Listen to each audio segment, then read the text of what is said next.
तो आप सभी लोग मुझे लगता है उत्साहित हैं विष्णुदेव की प्रार्थनाओं को सुनने के लिए। आप लोग उत्साहित हैं, लेकिन मैं डिप्रेस था दोपहर में। इति शब्द समझ में नहीं आ रहा था। इति शब्द जो है वो बड़ा अद्भुत लग रहा था मुझे। क्या अर्थ है इति का? मैं कहा आज हाथ पांव फूलने लग गए। मैंने क्या होगा, क्या बता गया? और गड़बड़ बताना बहुत डेंजरस है, क्योंकि बाकी लोग तो गलत बात पे ही रिपीट कर देंगे। मतलब गलत मतलब ठीक से समझ नहीं आ रहा था, लेकिन फिर क्लियर हो गया कि क्या बात है। तो भगवान हमेशा ऐसे ही करते हैं, सस्पेंस बना देते। एनीवेज, हम लोग श्रीमद् भागवतम के प्रथम स्कंद से 9वें अध्याय से 32वें श्लोक को हम देख रहे हैं। मुझे महाराज की बात बता रही, परम मुझे वृंदावन चंद महाराज, वो क्लास तक आते आते तैयारी हो जाती है। तो ये होता है लगता है वक्तव्य प्राय वक्ताओं के साथ, क्योंकि एक्चुअली क्या है, जब ऊपर से पढ़ते हो इति मतलब इस प्रकार, अभी अब देखिएगा इस प्रकार का मतलब क्या होता है। तो पढ़ाने बैठो तब लगता है कि अरे तो बहुत इसमें गंभीर बातें हैं। तो प्रयास करेंगे समझाने का।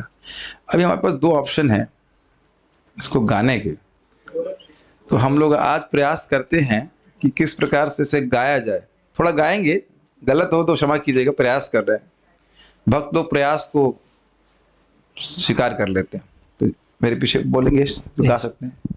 श्री भीष्म उवाच। श्री भीष्म उवाच। गाने का प्रयास कर रहे हैं, देखिएगा आप गा सकेंगे तो प्रयास कीजिए।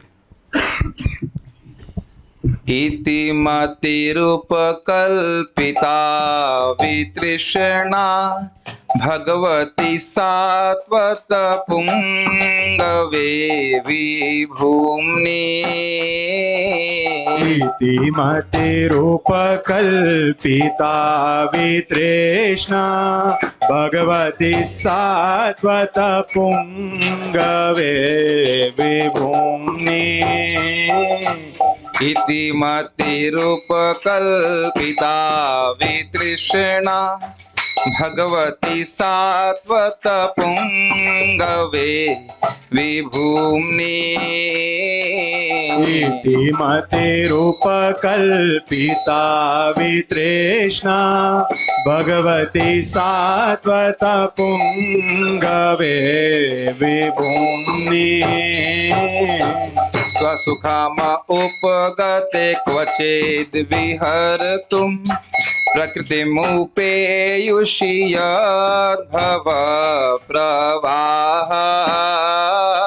स्वसुखमुपगते क्वचिद् विहर्तुं प्रकृतिमुपेयुषि यद्भव प्रवाहः।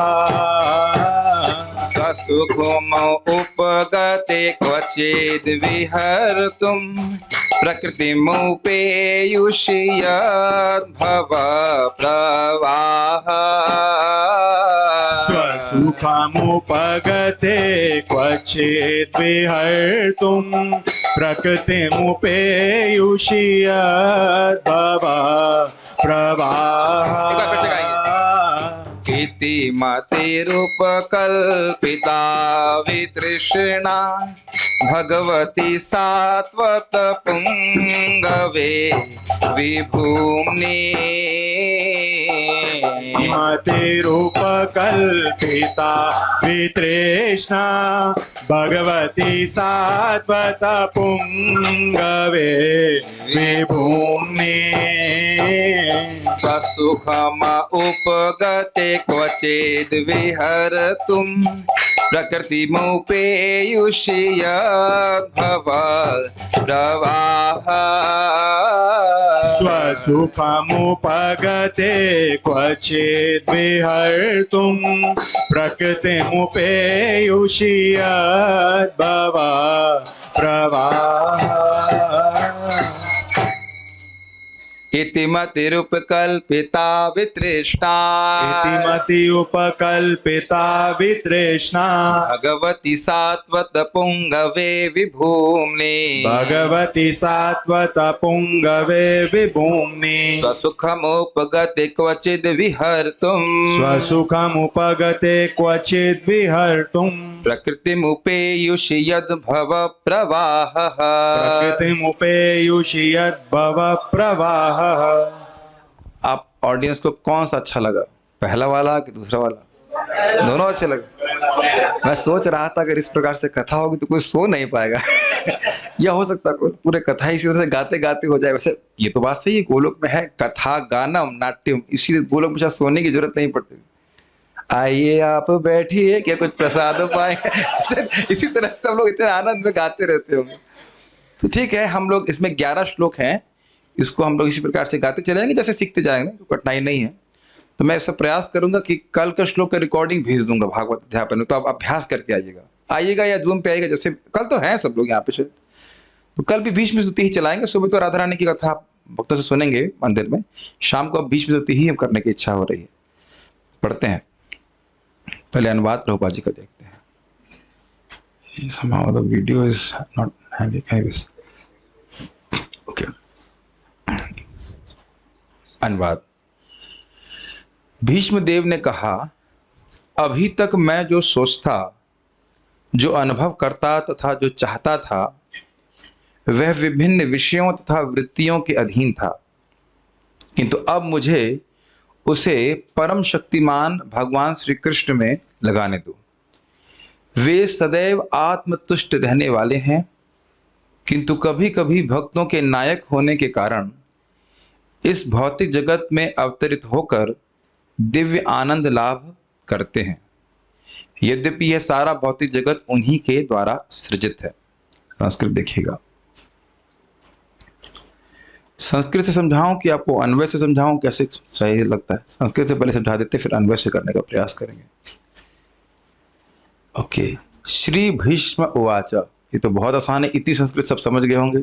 श्री भीष्मदेव जी ने कहा, ठीक है। इति, इति का मतलब इस प्रकार, अर्थात अब जो मैं शरीर छोड़ने वाला हूं, अब मेरी स्थिति आ गई है ऐसी। या इति का अर्थ हुआ कि ऐसी मति, ऐसी मेरी बुद्धि जो धर्म के साधन संपादन से, धर्म का अर्थ होता है बहुत सारे नियम होते हैं उसमें, दान धर्म इत्यादि के बारे में बात हुई थी। दान धर्म, स्त्री धर्म, राजधर्म, सबके कर्तव्य बताई गई थी। बहुत बड़ा रहस्य है। इस प्रकार से धर्म का अनुशीलन करने से व्यक्ति की मति शुद्ध होती है। महाराज जी मति पे बहुत सुंदर कह रहे थे। देखिए, मति का अर्थ केवल बुद्धि नहीं, अपितु किसको आप अच्छा मानते हैं, किसको अगर शुद्ध हिंदी में कहा जाए, किसको उपादेय मानते हैं और किसको हेय मानते हैं। हेय मतलब निकृष्ट और उपादेय मतलब अच्छा। ये मति का लक्षण है। प्रभु जी लोग थोड़ा और आगे आ सकते हैं, अगर स्पेस है तो आ सकते हैं। इसको आप देख रहे हो, जैसे आप लोग भागवतम को अच्छा मानते हैं, सभी लोग भागवतम को अच्छा मानते हैं।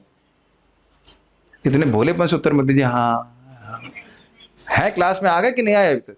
सभी लोग भागवत अच्छा मान रहे हैं। तो आप अंतर देख रहे हैं ना कि हृदय शुद्ध नहीं है तो भागवत के प्रति कोई रुचि नहीं है, चल रही कथा होने दो, और दुनिया की विषय जो बातें हैं उसमें बहुत रुचि है। तो आप उसके देख रहे हैं कि धर्म का संपादन करने से, हरे कृष्ण मंत्र जप करता है और भी भक्ति की क्रियाओं को करने से व्यक्ति का हृदय शुद्ध होता है। तो कहाँ उसकी मति है? इस पे मुझे वो श्लोक भी याद आ रहा था कि बहुनाम जन्मनाम अंते ज्ञानवान माम प्रपद्यते वासुदेव सर्वमिति स महात्मा सुदुर्लभा। कई कई जन्मों में धर्म का अनुशीलन करने के बाद मति शुद्ध हो जाती है। तो इस प्रकार से मति होती है कि कृष्ण ही हमारे प्रभु हैं। इस पे मैं हल्का सा देखा था, वल्लभाचार्य जी से बोल रहे थे, कह रहे थे कि इति का मतलब है जो अनंत अनादि काल से मुझे भजन, अनादि मतलब कई जन्मों से जो मैं भक्ति कर रहा हूं उसके कारण से जो अभी मति हो गई है उसको उपकल्पिता से समर्पित कर रहा हूं। बता रहा हूं ना, मैं बहुत सारी टीकाएं छोड़ दिया, मैं कहा इतना तो नहीं, लेकिन वो देख करके, पहली लाइन देख करके मैं चकित हो गया कि इति पे कितना विचार कर रहे हैं। समझ रहे इति, ये जो मेरी स्थिति है कि आप देख रहे हैं ना, भगवान में मति लग रही थी, आपने पहले सुन लिया था, भगवान को देखने से उनका अशुभ नष्ट हो गया था, मतलब कहीं नहीं जा रहा था। कहते इति मति, कुछ समझ पाए? एक कि अब मैं शरीर छोड़ रहा हूं तो अब मैं मति कहीं और लगाना नहीं चाहता, भगवान में ही जाए। और दूसरा कि मति जो मेरी शुद्ध हो चुकी है, भगवान की कृपा से हुई थी, आपने सुना था ना, और साथ साथ जो और धर्म का संपादन किए हैं, जो भी नियम पालन किए, जो भी अब तक भजन किए, उससे जो मेरी शुद्ध मति है उसको किस में समर्पित कर रहा हूं? उसको मैं समर्पित कर रहा हूं। तो ये मुख्य बात है। उपकल्पिता मतलब समर्पित कर रहा हूं। इति मतिर उपकल्पिता, मैं अपनी इस प्रकार की मति, कृष्ण भावना भावित मति, अपने मन को, अपनी बुद्धि को मैं भगवान में समर्पित कर रहा हूं। तो कुछ चाहते हैं, कहते ना वितृष्णा, अर्थात फल अभिसंधि रहित, फल अभिसंधि समझते हैं, हम कुछ किसी को देते हैं जगत में तो प्राय सोचते हैं इसके बदले में भी कुछ चाहिए, रिटर्न गिफ्ट। रिटर्न गिफ्ट नहीं समझते, बर्थडे में आप कुछ दे रहे हैं तो आशा करते हैं वो भी हमको बर्थडे में कुछ दे। तो मान लो कोई प्रश्न करे कि आप भगवान को समर्पित कर रहे हो मति, तो कुछ बदले में चाहते हो? तो कहते हैं ना, मुझे इसके बदले में कुछ नहीं चाहिए, केवल भगवान का प्रेम ही चाहिए। किस में समर्पित कर रहे हैं, मान लो ये प्रश्न करें। देखिए, मति का विशेषण हो गया वितृष्णा। तृष्णा समझते हैं, तृष्णा का अर्थ होता है प्यास, तो वितृष्णा मतलब बिना प्यास के। तो यानी कि किसी भोग की इच्छा के बिना, फल क्या था, फल संकल्प रहित, कि इसके बदले में मुझे कुछ भौतिक वस्तु प्राप्त हो, इससे बिल्कुल रहित, ऐसी मति को मैं भगवान को समर्पित कर रहा हूं। और आपने रूप शिक्षा में सुना था ना कि भुक्ति मुक्ति की आशा नहीं होती है, तो भक्ति करता है तो उसको बहुत सुख प्राप्त होता है। तो ये भी आपको वहां से धारण करना होगा। देख रहे हैं कि बहुत सारी चीज सुनते हैं, उन सबका प्रयोग आपको भागवतम में भी बहुत होता है। किन में आप अपनी मति अर्पित कर रहे हो? तो कह रहे हैं भगवती। सारे जो विशेषण भगवान कृष्ण के हैं वो सप्तमी में है। भगवती मतलब भगवान में, षड ऐश्वर्य पूर्ण भगवान, भगवान का समझते हैं भग वाले, षड ऐश्वर्य परिपूर्ण भगवान में। तो भगवान तो नारायण होते हैं ना? कहते नहीं, सात्वत पुंगवे यदुवंश शिरोमणि भगवान श्री कृष्ण में। तो कोई कह सकता है कि अरे हम तो सब से आए कि भगवान तो नारायण ही है, तो आप उनमें क्यों कह रहे हो, कृष्ण में क्यों कह रहे हो? तो कह रहे विभूमनि। देखिए, विभूमनि का अर्थ होता है, भूमा मतलब होता है बड़ा, अनंत इत्यादि। और भगवान को भी कई बार भूमा पुरुष कहा गया है। भगवान महान है, अनंत है, लेकिन विभूमा मतलब उनसे बड़ा कोई भी नहीं है। भगवान नारायण को कई बार भूमा पुरुष कहा जाता है, कारणोदकशय विष्णु को और अन्य विष्णु को, इस अनंत है वो, लेकिन उनके भी वो स्रोत है, इसलिए भगवान कृष्ण विभूमा है, मतलब उनसे बड़े कोई भी नहीं है। अब जब कई बार सारे वैष्णव जानते हैं कि जितने भी विश्व तत्व हैं, यद्यपि वह असीमित है, फिर भी वह भगवान कृष्ण के ऊपर आश्रित है। तो कह रहे हैं विभूमना का मतलब उनसे श्रेष्ठ, उनसे बड़ा कोई है ही नहीं उन भगवान कृष्ण में, यद्यपि वह यदुकुल में उत्पन्न हुए हैं, लेकिन वो भगवान है। उसके बाद विशेषण दे रहे हैं स्व सुखम उपगते। स्व मतलब खुद का, सुखम मतलब सुख, और उपगते मतलब प्राप्त है। उप मतलब बहुत अधिक और गते मतलब प्राप्त। तो कह रहे स्व सुखम उपगते का अर्थ यह हुआ कि वह अपने ही सुख में, अपने ही आनंद में विभोर रहते हैं। जैसे सूर्य को किसी के द्वारा तेज देने की आवश्यकता नहीं है, वो अपने ही तेज से प्रकाशित है, एक अर्थ है। एक दूसरा अर्थ है कि स्व सुख, स्व मतलब अपने भक्तों के संग आनंद लेने में, जो अपने यादव और पांडव जैसे भक्तों के संग आनंद ले रहे हैं वो भगवान। यादव और पांडव भगवान के खुद के हैं कि नहीं, स्व है कि नहीं, इसे स्वाम कहते हैं। स्वाम मतलब स्वानाम भक्त शब्द आ चुका है कई बार। स्वानाम का अर्थ होता है अपने भक्त। कहां पे आया था स्वानाम? स्वानम भाव सरोरुहम भी शब्द है, और एक जगह स्वाम शब्द भी आया है। स्वाम मतलब अपने, स्व तो समझते ना अपने। तो कह रहे हैं जो भगवान श्री कृष्ण अपने भक्त पांडव और यादवों के संग खूब आनंद लेते हैं, अर्जुन के संग आनंद ले रहे हैं, यदुकुल में भक्तों के संग आनंद ले रहे हैं, ऐसे भगवान में मति अर्पित करना। और एक बहुत इंपॉर्टेंट बात है, स्वसुख का अर्थ यह है कि भगवान को किसी बाह्य वस्तु की अपेक्षा नहीं है, उनकी वृत्ति कभी बाह्य जाती ही नहीं है। अपने ही भक्तों में, अपनी अंतरंग शक्ति में, अपने धाम में वे सदा आनंद लेते रहते हैं। लेकिन उसके बाद कह रहे हैं क्वचिद विहर्तुम। विहर्तुम का अर्थ होता है विहार करने के लिए, लीला करने के लिए। क्वचित का अर्थ होता है कभी कभी। हैं भगवान आत्मानंद में सुखी, लेकिन कभी कभी विहार करने के लिए, लीला करने के लिए प्रकृतिम उपयशी, प्रकृति को स्वीकार करते हैं, गुणों को स्वीकार करते हैं। स्वीकार आप जानते हो, नियामक और सामीप्य। नियामक है और दूर से ही कंट्रोल कर रहे हैं, स्पर्श नहीं कर रहे हैं। तो अर्थ क्या है? प्रकृतिम उपयशी का अर्थ है कि प्रकृति पे दृष्टिपात करते हैं। ये बातें समझ में आ रही है सब भक्तों को?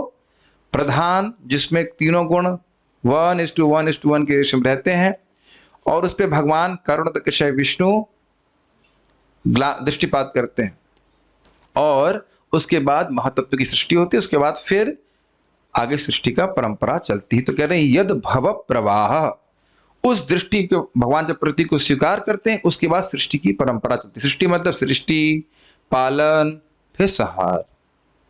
श्लोक समझ में आ रहा है? जब देखिए कौन कौन से गुण हैं। एक है भगवती, भगवान श्री कृष्ण, षडैश्वर्य पूर्ण भगवान। दूसरा हुआ सात्वत पुंगवे, सात्वत अर्थात यदुवंश, और उनके एक पूर्वज का नाम भी सात्वत था, इसलिए या प्रभुपाद जी कह रहे हैं सात्वत पुंगवे अर्थात भक्तों के नेता।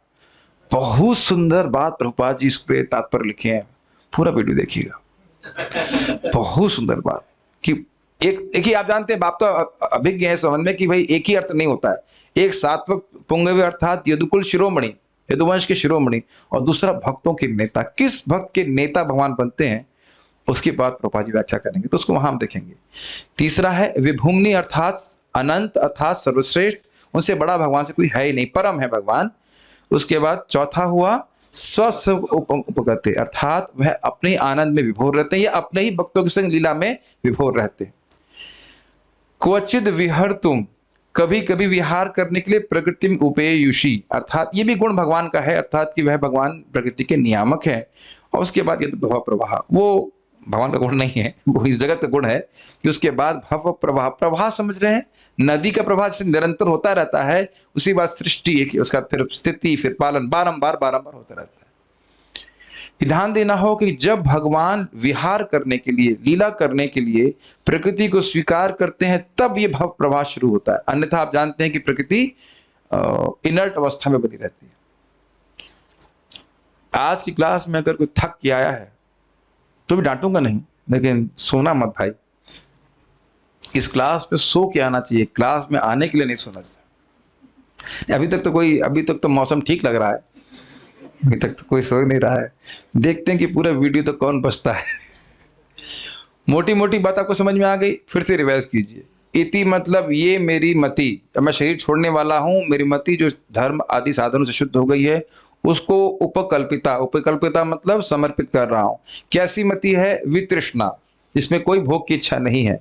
किस में कर रहे हैं? भगवान में, जो यदुकुल शिरोमणि है, जो परम है, अनंत है, अपने आनंद में विभोर रहने वाले हैं, उनको बाहर किसी की आवश्यकता नहीं है। क्वचिद विहर तुम, और कभी कभी विहार करने के लिए वे इस भौतिक प्रकृति को स्वीकार करते हैं। यद भव प्रवाह, जिसके द्वारा सृष्टि की परंपरा शुरू होती है। ओके, अन्वय देखिए। भीष्म वाचा तो बहुत आसान है। श्री भीष्म देव ने कहा सात्वत पुंगवे, जो भक्तों के नेता हैं उनमें, या फिर जो यदुकुल शिरोमणि हैं उनमें। अब यदुकुल शिरोमणि कहने का अर्थ भी होगा कि यदुकुल के नेता, उसमें भी कोई कठिनाई नहीं, और यदुकुल सारा भक्त ही है। लेकिन केवल यदुकुल शिरोमणि कहेंगे तो लगेगा केवल यदुकुल के नेता है। प्रभुपाद जी अनुवाद कर रहे सभी शुद्ध भक्तों के नेता है। विभूम्नि, जो सबसे महान है, मतलब उनकी सत्ता के परे किसी की सत्ता नहीं है। सभी नारायण स्वरूपों के स्रोत भी भगवान कृष्ण ही है। स्वसुखम उपगते, जो अपने स्वरूप भूत आनंद को प्राप्त है। स्वरूप भूत आनंद समझ में आ रहा है? जैसे सूर्य में स्वरूप भूत तेज है, उसका तेज कहीं और से नहीं आ रहा है, इस ट्यूबलाइट का तेज करंट से आ रहा है। तो आप ये नहीं कह सकते कि लाइट जो है वो उसका स्वरूप भूत लाइट है, उसमें ऐसा नहीं है। स्वरूप भूत रूप से ही सूर्य तेजमय है कि नहीं?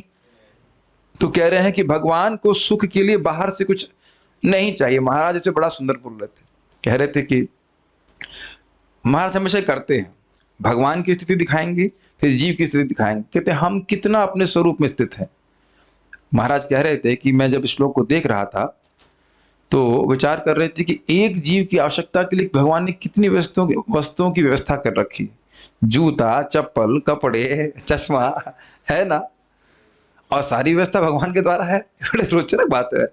और फिर कह रहे थे कि सुबह का 9 बजता है तो हम स्वरूप आनंद में तो रहते नहीं, जब तक थोड़ा भाता आनंद नहीं मिले तो व्यक्ति तो स्वरूप में ही स्थित रहता है। महाराज जगह बोलते हैं कि जब भूख लगती है तब नहीं बोल पाते हम शरीर नहीं है, तब सारा कहते हैं भाई ज्ञान बाद में, पहले चावल लाओ, दाल लाओ, उसके बाद हम कुछ बोलेंगे कि हम शरीर नहीं आता। भूल जाते हैं, हर दिन भूल जाते हैं, क्या कर सकते हैं। तो आप देख सकते हैं कि कितनी अवस्था अंतर है जीव में और भगवान में। भगवान पूरी तरह अपने स्वरूप में आनंद में विभोर हैं और जीव पूरी तरह से आश्रित है।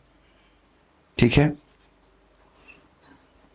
इस पे एक और बात याद आ रही कि देखिए हम क्षण क्षण के लिए भगवान पे आश्रित हैं, तो अपना कर्तव्य समझ के भगवान को खुश करने वाले कार्य करने चाहिए कि नहीं। कर्तव्य, प्रेम भी नहीं तो कम से कम कर्तव्य, कृतज्ञता तो होनी चाहिए कि जो हवा दे रहे हैं, पानी दे रहे हैं, उनको प्रसन्न करने के लिए एक बार हरे कृष्ण मंत्र तो बोले, एक बार मतलब कम से कम 1-2 माला जो करें, 4 माला तो करें। अभी तो आप बोल देंगे हाथ खड़ा करके तो ठीक है, लेकिन रोज भी करे कृष्ण मंत्र बोले कि नहीं, है कि नहीं। खैर, भगवती अर्थात उन भगवान में जो षड ऐश्वर्यपूर्ण है, क्वचित जो कभी कभी विहर तुम अर्थात विहार करने के लिए, यानी कि ये जो सृष्टि लीला है यह भी भगवान की लीला है। ओके, प्रकृतिम उपेयशी अपनी योग माया को स्वीकार करते हैं ऐसे श्री भगवान में। इति इस प्रकार आयु समाप्ति के समय अथवा नाना धर्म आदि उपायों से शुद्ध हुई। ये इति का 2 अर्थ है, ये समझ गए ना। ये अब मेरा शरीर छोड़ने का समय, इसलिए इति इस प्रकार मैं भगवान में मति लगा रहा हूं। समझ गए कि अंत ये मति सगति, जैसे अंत में मति होती वैसी गति होती। कहते अब हम कहीं नहीं मति लगा रहे हैं, अब भगवान में लगा रहे हैं। इसको थोड़ा सूक्ष्मता से समझिए। थोड़ी देर पहले क्या सुना था हमने, दान धर्मान राजधर्मान, कहाँ कहाँ, तो वहां मति जा रही थी कि नहीं बोलने के लिए। तो कह रहे हैं नहीं, अब हम सब जगह समेट करके भगवान में ही अर्पित करेंगे। ये बात भी प्रभुपाद जी अपने तात्पर्य में कहते हैं। इति का एक अर्थ और समझ में आ रहा है। ये अभी तक मैं जो अन्य धर्मों को बोल रहा था, वहां मेरी मति जा रही थी, उसको मैं समेट करके अब इस मति को भगवान में लगाऊंगा। ये भी अर्थ है, प्रभुपाद इस प्रकार से समझाते हैं।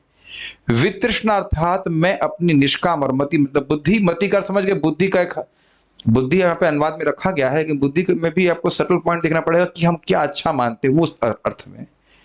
उपकल्पिता अर्थात समर्पित करता हूं, कृष्ण में अर्पित कर रहा हूं। वो कृष्ण के उन गुणों को और बता रहे हैं। यद भव प्रवाह, यह सृष्टि परंपरा उन्हीं भगवान के द्वारा होती है। ये समझ गए। प्रधान था तो कोई सृष्टि थी नहीं थी। भगवान ने जब इच्छा करी, स इच्छता बहुत श्यामा, कि मैं बहुत हो जाऊं और दृष्टिपात किया प्रकृति के ऊपर, तब सृष्टि की परंपरा शुरू होती। जैसे एक सिंपल सी बात है, सुबह 6 बजे तक किचन में कुछ नहीं होता है, सब अव्यक्त अवस्था में रहता है। फिर कर्णम में प्रभु जाते हैं और ईक्षण करते हैं, और फिर इनकी शक्तियां कार्य करना शुरू होती हैं। गलत नहीं बोल रहा है, अब तो समझ में आ गया ना कर्णम प्रभु। वह जब क्वचित विहर तुम, जब कर्णम में प्रभु को विहार करने की इच्छा होती है 6 बजे, तो सोचते हैं आज क्या बनाऊं मैं। फिर सृष्टि होती है और हमसे सृष्टि ये करते हैं, उससे हमारा पालन होता है। ठीक है, यार ये तो मजाक की बात है, लेकिन आप समझ गए ना। एक जीवित व्यक्ति भगवान ही किसी सृष्टि के पीछे, अपने आप सारे तत्व नहीं आ गए। ओके, श्रीधर स्वामी जी इस पे बहुत सुंदर अर्थ किए हैं। इससे पहले कि आप टीका को देखें, एक शब्द आप इसमें देखिए कहाँ है।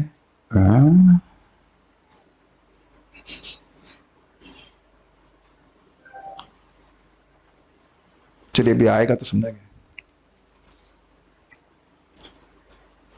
भगवान श्री कृष्ण में, श्रीधरी, भगवान श्री कृष्ण में प्रेमा भक्ति का होना ही जीवन का सबसे बड़ा फल है। ये भी आप समझ सकते हैं कि ये विष्णुदेव जानते हैं, शुद्ध भक्त हैं।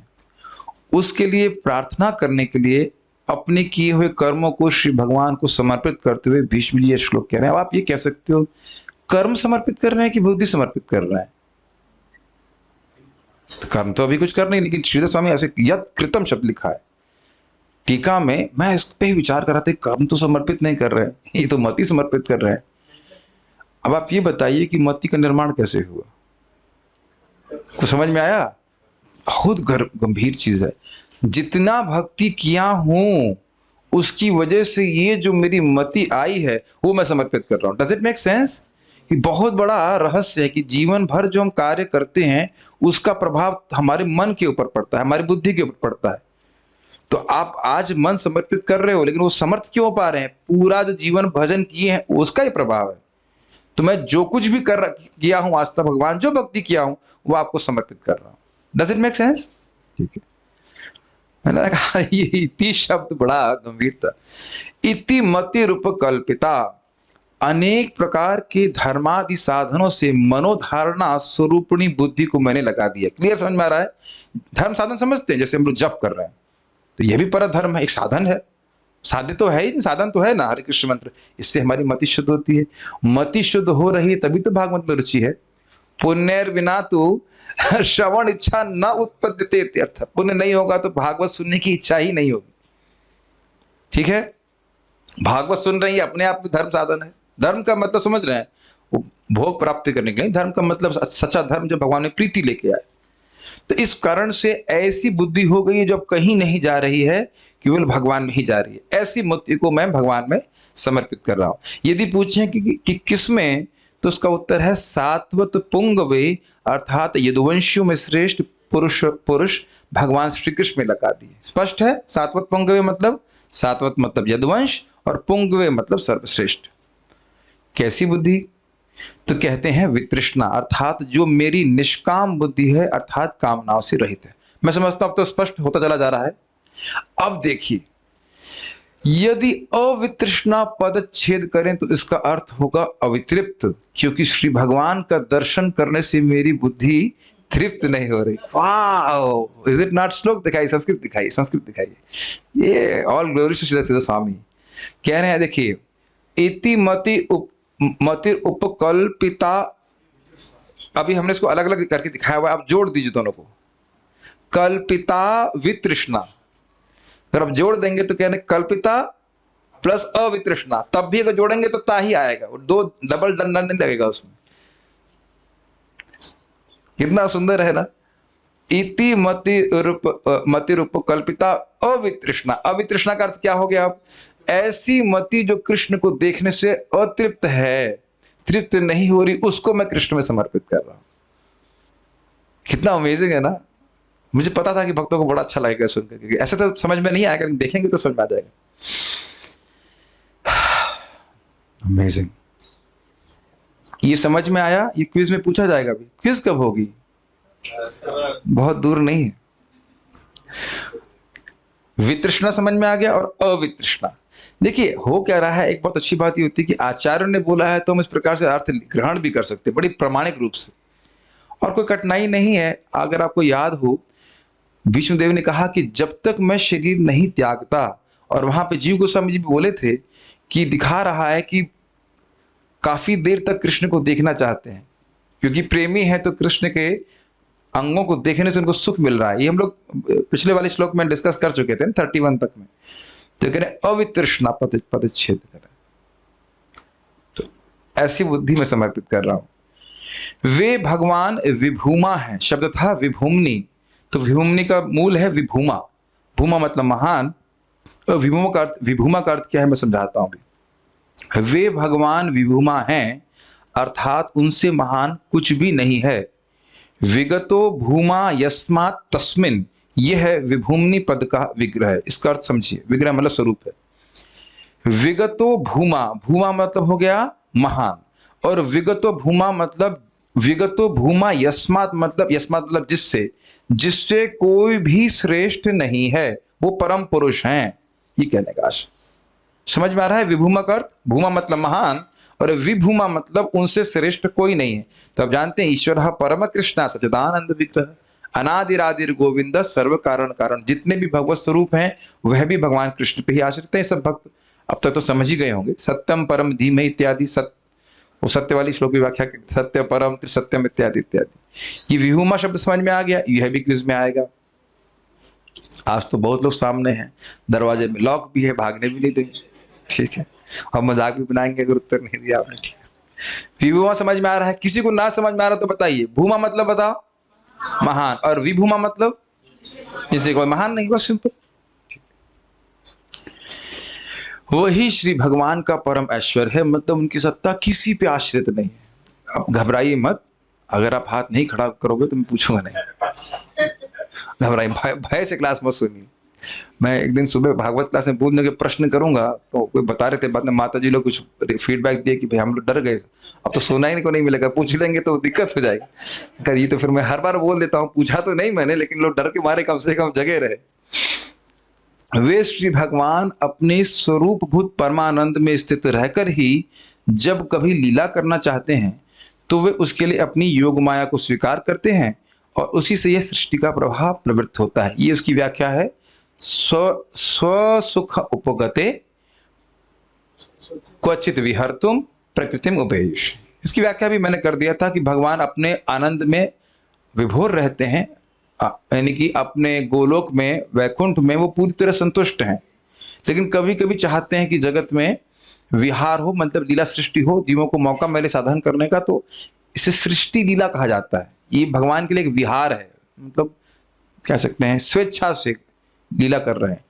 आपने इसको सुना था प्रथम स्कंद के दूसरे अध्याय के आखिरी श्लोक में बता रहे थे, भावयतेष लोकेना सत्व भावना इत्यादि करके, देव तिर्यंग नरादिषु, इस प्रकार से देवताओं में, जानवरों में और इंसानों में भगवान अवतरित होकर की लीला करते। फिर उसके बाद तीसरा अध्याय शुरू हो गया था जिसमें भगवान के विभिन्न अवतारों का वर्णन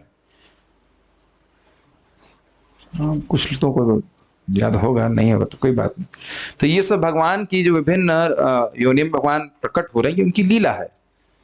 तो कह रहे हैं जब उनकी इच्छा होती तो करते हैं, इसमें क्या कठिनाई है? कच्छप अवतार बनने में कोई भगवान को कोई नीड थी भगवान की? बताइए, कच्छप अवतार बनने में अपनी इच्छा से वो आनंद लेते हैं इस प्रकार से।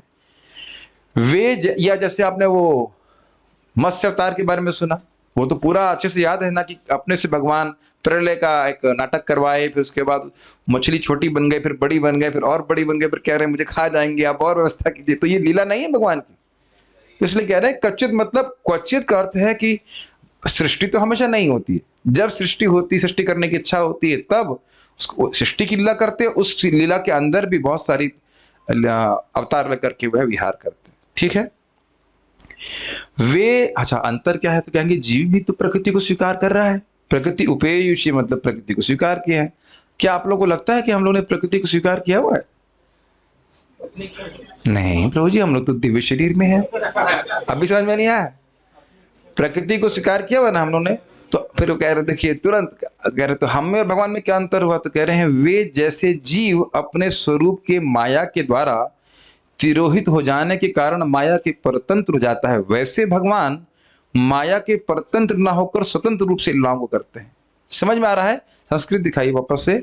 संस्कृत में देखिए एक शब्द है प्रकृतिम उपेयुषी, प्रकृति को स्वीकार करते हैं। तो तुरंत किसी के मन में संदेह का, अच्छा हम लोग जैसे फंसे हुए हैं प्रकृति में, वैसे भगवान ही फंसे हुए हैं क्या? लेकिन नहीं, उसमें क्या लिखा है? स्वसुखम उपगते और क्वचित विहर, तुम अपने विहार के लिए वह स्वीकार करते हैं। ये कभी नहीं सोचना चाहिए कि भगवान भी माया के द्वारा बंधन में पड़ जाते हैं। ये आप सब जानते हैं कि ये अपराध भगवान के प्रति सबसे बड़ा अपराध है, क्योंकि कहे कि भगवान को भी माया पकड़ लेती है। मैं बारंबार उसको कहा करता हूँ, मुझे बोलने में बहुत आनंद आता है कि कुछ लोग बोलते हैं कि हम लोग भगवान थे और माया ने हमको पकड़ लिया। तो भक्त लोग सिंपल आर्गुमेंट देते हैं कि भाई जब आप भगवान थे, आप सर्वशक्तिमान थे, जब माया ने पकड़ लिया, अब आप बद्ध जीव तो छोड़ क्यों देगी? जब आप सर्वशक्तिमान थे, असीमित रूप से शक्तिशाली है ना भगवान, और तब माया ने पकड़ लिया, अब तो आप है नहीं, अब तो आप बद्ध जीव है, तो माया क्यों छोड़ेगी आपको? बताइए। तो ये सब समझ लेना चाहिए कि भगवान इस जगत में भी जब आते हैं तो वह अपनी अंतरंगा शक्ति के द्वारा ही अपने स्वरूप को प्रकट करते हैं। क्या है? संभवामि आत्माय अजोपि सन अव्ययात्मा भूतानाम ईश्वरोपि सन प्रकृतिम स्वाम अधिष्ठाय संभवामि आत्मा, अपनी प्रकृति में स्थित होकर के, वहां पे भी देखिए, यहाँ प्रकृति में उपेयशी, और गीता में भी बात बोल रहे हैं, प्रकृतिम स्वाम अधिष्ठाय, अपनी प्रकृति में, अपनी अंतरंगा शक्ति में स्थित होकर भगवान यहाँ प्रकट होते हैं। तो जीवों को कभी भी भगवान से कंपेयर नहीं करना चाहिए। ओके, उम्मीद है कि आपको अर्थ समझ में आ गया होगा। अगला देखते हैं, सारार्थ दर्शनी। इति अर्थात मेरी आयु की समाप्ति पर मैं अपनी मति को भगवान में समर्पित कर रहा हूं। स्पष्ट है? अब दूसरी लाइन बड़ी इमोशनल है, रियली बहुत इमोशनल है। क्योंकि मेरी मृत्यु के समय मेरे प्रभु अर्थात भगवान श्री कृष्ण अपनी कृपा की पारवश्यता के कारण ही मेरे पास आए हैं। समझ रहे हैं? कृपा उनके हृदय में उदित है अपने भक्त के प्रति, तो स्वयं सारी व्यवस्था करके वो उनके पास आए हैं। भीष्मदेव समझ रहे हैं, पारवश्यता समझ रहे हैं, अपने वश में नहीं है, अपने भक्त के ऊपर उनकी जो सहज कृपा है उसके वश के में वो आए हैं। जैसे आपने कई बार सुना ना, भक्त वत्सलता, जैसे कि जैसे गाय अपने बच्चे के पीछे आ चलती है प्रेम के कारण, तो भगवान भी अपने भक्त भीष्मदेव के प्रेम के कारण अब वो शरीर त्याग रहे हैं तो उनके पास आए। तो क्या आपको लगता है कि भगवान की तरफ से प्रेम प्रदर्शित किया गया? जी। इसलिए ये उचित होगा कि मैं उन्हें कुछ उपहार दूं। बहुत अच्छा है ना, आखिर बहुत ही भावुकता का बात है कि मैं शरीर छोड़ रहा हूँ, भगवान मेरे सामने है, तो बनता है ना कि मैं भी कुछ भगवान को दूं। किंतु इस समय इस अहंता और ममतास्पद स्थान में उनको देने के लिए कुछ भी उपयुक्त नहीं है। अहंता मतलब अहंकार से जलित होकर के व्यक्ति सोचता है कि मैं ये वस्तु दे रहा हूं भगवान को। किसने दी है? आपके बाप ने? हाँ, कृष्ण ने। ठीक है। कभी कभी लोग अहंकार में, महाराज से जोक मार रहे थे, कह रहे थे हम मंदिर में कुछ खाने आएंगे, लेने के लिए आएंगे, हम भगवान से कुछ नहीं मांगे, तो उनसे बताओ कि तुम बेटा पैदा क्या किया अपने पास? सब कुछ तो तुम्हें भगवान ने दिया है, लेकिन इतना लोगों का अहंकार होता है कि हम दे रहे हैं। तो कह रहे हैं, और ममता मतलब वही रहता है कि ये वस्तु मेरी है, तो अहमता और ममता ये पूरा भौतिक जगत इसी प्रकार का है। तो कह रहे हैं ये कोई वस्तु नहीं है देने उपयुक्त, इस कारण से ये मति रूपी उपहार ही मैं उन्हें प्रदान कर रहा हूं। और आप ये बताइए कि भगवान ने गीता में क्या मांगा है आपसे? मन मना।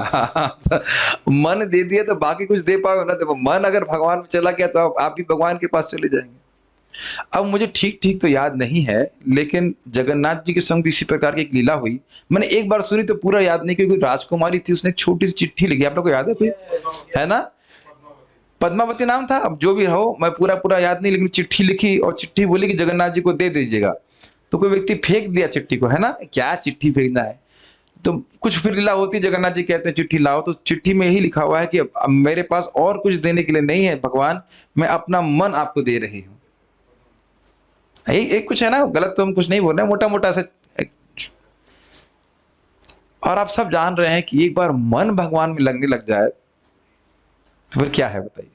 कृष्ण भी यही चाह रहे हैं कि मन हमारे पास लगा। तो ये बात मुझे बहुत ही सुंदर इस टीका की लगी थी कि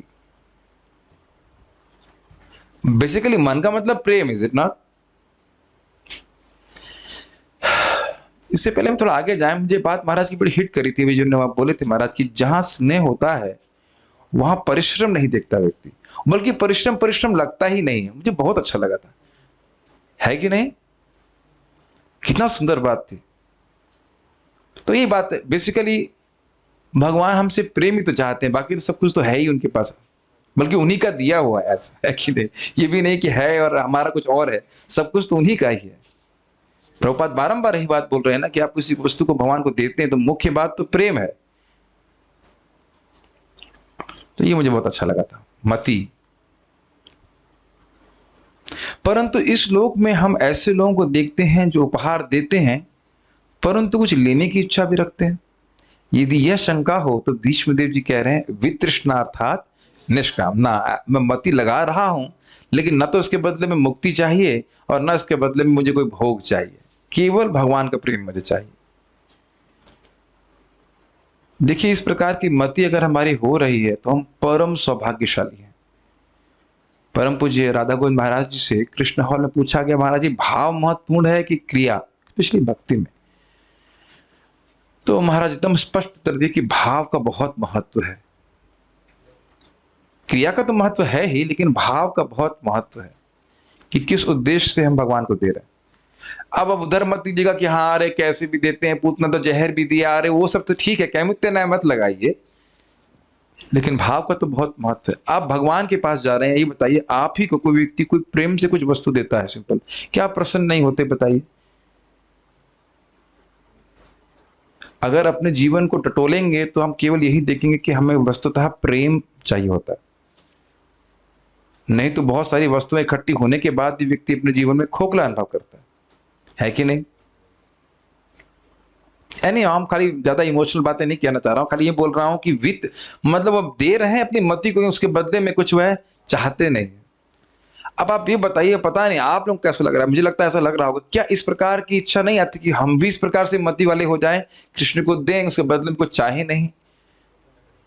यही भागवत का सबसे बड़ा उपहार है कि हमें इस प्रकार की प्रेरणा प्राप्त होती है कि हम भी इस प्रकार के भक्त बन सकें मरने से पहले।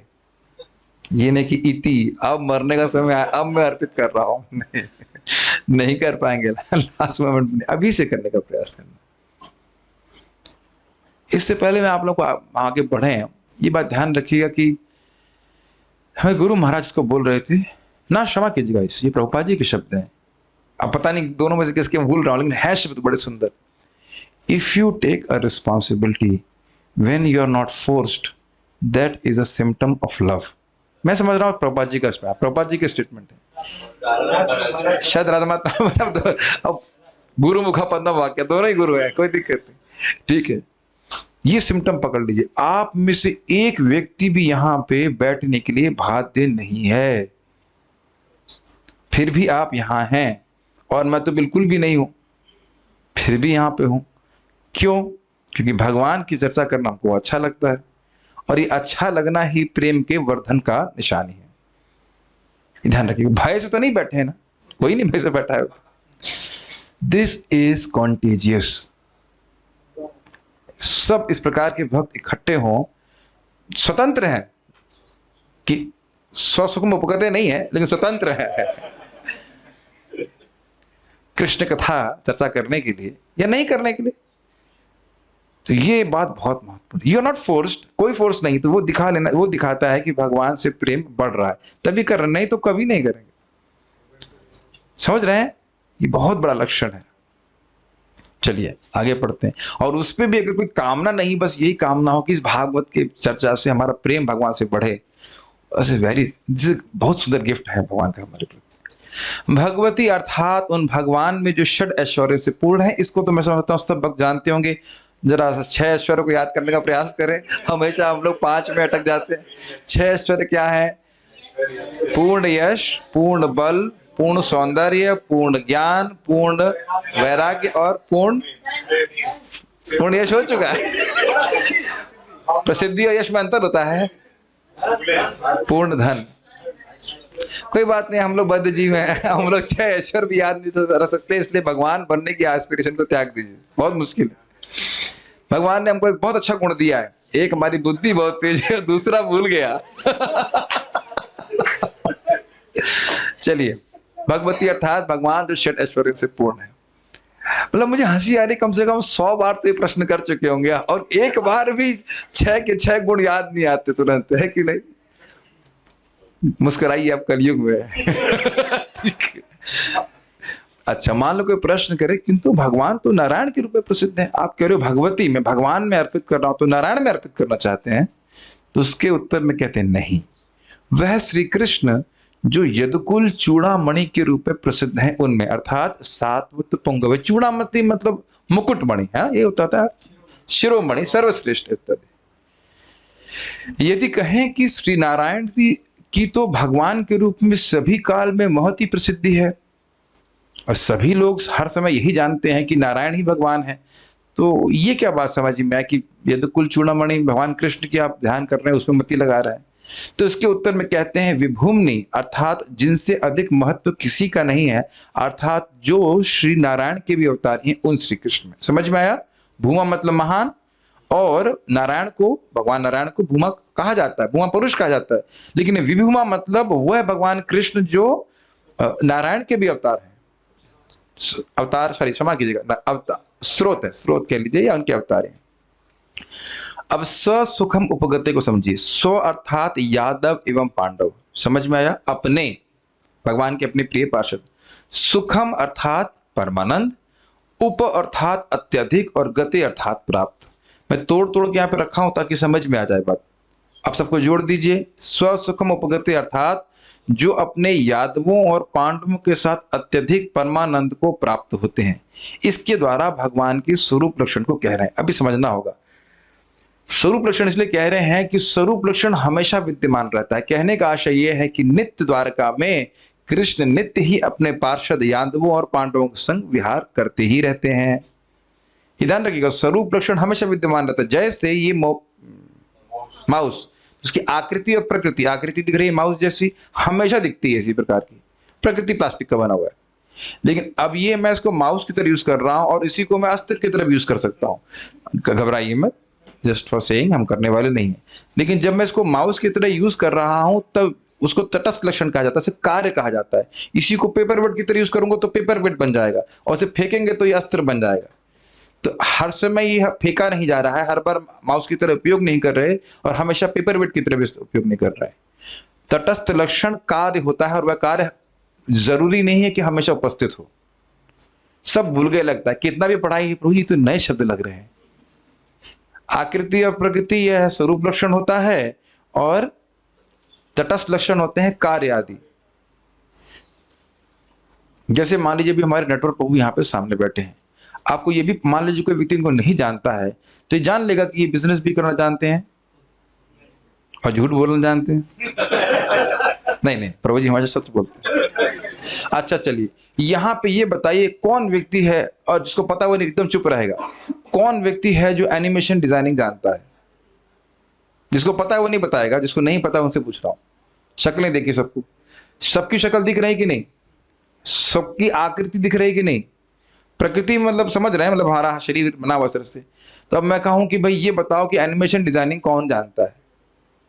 वो तो जब करेगा तब आपको मालूम चलेगा। हमेशा तो एनिमेशन डिजाइनिंग नहीं जानता, तुम्हारे मुकुंद प्रभु जानते। Does it make sense? ठीक है, तो कहने का आशय था स्वरूप लक्षण क्यों बोल रहे हैं? क्योंकि भगवान अपने नित्य पार्षदों के संग हमेशा रहते हैं। तो कहेंगे नहीं प्रभु जी लीला तो सवर्ण हो गया तब। नहीं साहब, उनकी टोली में जो एक बार चला गया, उनकी ड्रामा पार्टी जो हो गया, उनका शो कभी समाप्त नहीं होता है। अभी भी द्वारका लीला कहीं चल रही है, किसी मतलब भौम मतलब किसी ब्रह्मांड में एक बात, और बाकी नित्य द्वारका में तो चौदाई चलती रहती है। वही बोल रहा हूँ ना, अप्रकट लीला। अप्रकट के दो अर्थ, एक आपको नहीं दिख रहा, दूसरा है कि जो नित्य विद्यमान द्वारका में चल रही है। तो भगवान की ये लीला हमेशा ही चलती है। मैंने पहले बताया था कि अगर कोई राजा कर वसूल नहीं कर रहा है, इसका अर्थ यह नहीं कि राजा कुछ नहीं कर रहा है। राजा अपने पत्नी के संग, बच्चों के संग कुछ और अपने कार्य कर सकता है। उसी तरह भगवान अपने धाम में नित्य विद्यमान रहते हैं, नित्य लीला करते रहते हैं। तो ये भगवान का स्वरूप लक्षण है कि अपने सुख में हमेशा विद्यमान रहते हैं, एक, और अपनों के साथ सुख में हमेशा रहते हैं। ठीक है ना, दोनों अर्थ ले जाएगा। अब भगवान के तटस्थ लक्षणों को कह रहे हैं। तटस्थ लक्षण मतलब जो हमेशा प्रकट नहीं होते, तो उसको कह रहे हैं प्रकृतिम उपेयुषी। आप महतत्व का उत्पादन करने हेतु माया पर दृष्टिपात कर उसका संपर्क करते हैं, जिससे प्रकृति की सृष्टि परंपरा का उदय होता है। ये जानते हैं सृष्टि हमेशा नहीं होती है, प्रधान के रूप में सब कुछ संतुलित अवस्था में रहता है, और भगवान उस पर शोभ करते हैं। प्रकृति के गुण क्या कह सकते हैं, हाँ शुद्ध होते हैं, एजिटेट, हिंदी क्लास हो रही थी, शुद्ध होते हैं, और उसके बाद सृष्टि होती है, उसके बाद महातत्व आता है, फिर आगे होता है। तो क्या हमेशा होता है? ये नहीं होता है। अब देखिए, अगर ये याद नहीं रख पा रहे तो हम कुछ नहीं कह सकते। च्यवनप्राश खाइए, आप कुछ नहीं कर सकते। आप जस्ट मतलब मैं समझता हूँ 85 बार हम समझा चुके हैं। अब ये भी याद नहीं कि प्रधान क्या और महतत्व क्या, तो अब क्या बताइए, क्या कर सकते? कुछ अपना भी प्रयास करना चाहिए, है कि नहीं? आपको लड्डू तो नहीं कि मुंह में खिला देंगे। समझते हैं महतत्व क्या होता है कि नहीं? आप यह अपने पुरुषार्थ, हाँ अब एक प्रश्न आ सकता है कि अरे ये तो कृष्ण करते नहीं है, ये तो पुरुषावतार करते हैं। तो समझ लेना चाहिए कि ये पढ़ेंगे समझ आ जाएगा। आप ये अपने पुरुषावतार के द्वारा करते हैं, अर्थात भगवान श्री कृष्ण सर्व अवतारी, यह भाव है। भगवान स्वयं श्री कृष्ण नहीं करते हैं, लेकिन अपने अवतारों से द्वारा कराते हैं, और ये भी जानते हैं कि उनमें अभेद भी है। तो इसलिए बोल रहे हैं कि प्रकृति को आप स्वीकार करते हैं। ठीक है, कोई कठिनाई अभी तक कुछ समझने में? याद रखने के लिए नहीं बोल रहा हूँ, समझने में तो कठिनाई नहीं है। ठीक, तात्पर्य कभी कभी लोग बोलते हैं हाँ बोल देना चाहिए, तो सोचे कि मेरे को ही समझ में नहीं आया है बाकी सब लोग समझ गए हैं ये भी हो सकता है कि क्या कह सकते हो। ठीक है, प्रयास करते। तात्पर्य प्रभुपाद जी का बहुत सुंदर है। क्योंकि भीष्मदेव एक राजपुरुष, कुरुवंश के मुखिया, महान सेनापति तथा क्षत्रियों के अग्रणी थे, अतएव उनका मन अनेक विषयों में बटा रहता था, और उनका चिंतन, अनुभूति तथा उनकी इच्छाएं विभिन्न बातों में लगी रहती थी। क्या इसको आप लोग सराहना कर पा रहे हैं? कितना टेंशन था। जैसे देखिए, विचित्रवीर की दो पत्नियां, हाँ विचित्रवीर की शादी ने पहले तो दिक्कत ही शादी करानी है। उससे पहले कौन था उनके? विचित्रवीर के पहले नहीं, विचित्रवीर मर गए थे, उसके बाद कौन? हाँ चित्रांगद मर गए थे, बड़े थे ना, वो बड़े थे, जो भी हो वो मर गए। फिर विचित्रवीर की शादी करानी है, तो शादी करानी तो सोचना नहीं पड़ेगा कुछ। तो सोचे, उसके बाद गए, फिर वो उनको अपहरण करके लेके आए। फिर उसके बाद एक ने कहा नहीं मैं तो शल्य से शादी करना चाहती हूँ। तो ये सब तो कृष्ण की स्मृति नहीं करा रहा है ना। फिर उसके बाद अम्बा थी, अम्बालिका जो भी, उसने कंप्लेन कर दी परशुराम से, फिर उधर झगड़ा करो उसका, ये बहुत क्या कह सकते हैं, सामान्य शब्दों में कहें बहुत झगड़े टंटे में पड़े हुए थे, है कि नहीं। ये करना है, वो करना है। फिर उसके बाद देख रहे हैं कि पांडवों को मारने पे लगे हुए, तो उधर चिंता, उसके दुर्योधन नहीं सुना तो उधर चिंता। तो देखिए क्या वाणी जगह जगह नहीं लगी हुई है, और फिर पूरे राज्य का कारोबार इत्यादि इत्यादि। हाँ, नहीं तो उनकी तो गृहस्थी नहीं थी, फालतू का हेडेक लिए हुए थे। गृहस्थी होती तो हेडेक लेते, समझ में आता, फालतू हेडेक ले लिए थे, है कि नहीं। आपको लगता है कि कोई ब्रह्मचारी या कोई किसी गृहस्थी के हेडेक लेने वाला है? कोई नहीं लेने वाला भाई, कोई नहीं बता रहा है। गृहस्थी की बात होती, गृहस्थी में फांसा, वो तो फांसे नहीं थे ना, कह देते भाई हम हमारा भजन करेंगे। और देखो ये भी नहीं कह सकते कि शुद्ध भक्त नहीं, महाजन है, राम राम जपते, कृष्ण कृष्ण जपते, काम खत्म, लेकिन नहीं पड़े हुए उसमें। इस पे महाराज एक अन्य तो जगह बोलते हैं, इसी भूषण पे बोलते हैं, लोग निंदा भी करते थे, अरे भाई ब्रह्मचारी है तो घर में क्यों रह रहा है, जंगल में जाए, ब्रह्मचारी रह रहा है तो ये स्त्री को स्पर्श क्यों किया, अम्बा काले को लाने की क्या जरूरत थी शादी के लिए, ऐसे करके बहुत उनकी निंदा करते थे। ये शिशुपाल करता था। खैर जो भी है, तो इस प्रकार से उनका विषय विषयों में उनका मति बटी हुई थी, क्षमा कीजिए। अब शुद्ध भक्ति प्राप्त करने के उद्देश्य से वे परम पुरुष भगवान कृष्ण पर ही सारे चिंतन, अनुभूति तथा इच्छाओं को केंद्रित करना चाहते। तो प्रभुपाद जी मति की व्याख्या कर रहे हैं। अब प्रभुपाद जी इति मति की व्याख्या किस प्रकार से कर रहे हैं, समझने का प्रयास कीजिए। इति मतलब ये जो इति मति मतलब ये जो मेरी मति आज तक भौतिक विषयों में और भौतिक या अन्य अन्य विषयों में फंसी हुई थी, उसको मैं अब भगवान को समर्पित कर रहा हूं। इति मति उपकल्पिता, ये जो मेरी मति आज तक अन्य अन्य विषयों में लगी हुई थी, भगवान में भी थी लेकिन अन्यों में भी थी। आपने सुना था ना, भागवत धर्मान अर्थात भक्ति के धर्म, उसका भी वर्णन की, लेकिन दान धर्मान, राज धर्मान, कहाँ कहाँ धर्म अर्थ काम मोक्ष स उपायन, उसके संग बहुत जगह बत्ती लगी रही और सब कुछ जानकारी भी थी। तो कह रहे हैं उससे सबको समेट करके मैं अपनी मति को भगवान कृष्ण में ही लगा रहा हूं। तो समझ रहे हैं प्रभुपाद क्या अर्थ दे रहे हैं जी। और चिंतन, अनुभूति मीन्स रियलाइजेशन, और इच्छाओं को कि मैं भगवान का पार्षद बनना चाहता हूं, ये और अब कोई इच्छा कहीं नहीं जा रही। यहां पर उन्हें श्री कृष्ण को भक्तों के नायक तथा सर्वशक्तिमान कहा गया है, ऐसे कहा गया है।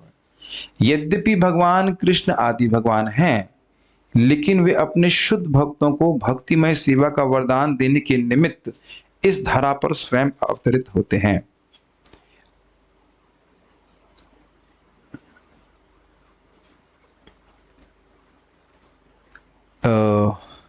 क्या श्लोक है भगवद गीता का, परित्राणाय साधूनां विनाशाय दुष्कृताम्। और दूसरा हम लोग इधर भागवत में क्या सुने थे, काम अविद्या काम कर्म भी वाला श्लोक था ना, कि जीव जो अविद्या से ग्रसित है उसको श्रवण स्मरण आरहाणी केचना कर श्लोक था, कि जो मुख्य श्लोक था, मुख्य कारण था भगवान के आने का, कि जीव का जो अविद्या है वो नाश हो जाए भगवान के लीलाओं के श्रवण कीर्तन के द्वारा। तो भगवान इसलिए आते हैं इस जगत में कि विभिन्न प्रकार की लीला विहार करें और उसके श्रवण कीर्तन के द्वारा जीव की अविद्या नष्ट हो जाए। श्लोक भी याद नहीं आ रहा है, हम लोग पढ़ चुके हैं उसको, लेकिन श्लोक का संस्कृत याद नहीं आ रही है। कुंती महारानी की स्तुति में कोई जूम पे हेल्प करेगा? नहीं, ठीक है। तुमने शुद्ध भक्तों को भक्तिमय सेवा का वरदान देने के निमित्त इस धरा पर स्वयं अवतरित होते हैं। इसको आप कैसे समझेंगे? प्रकृतिम उपेयुषी।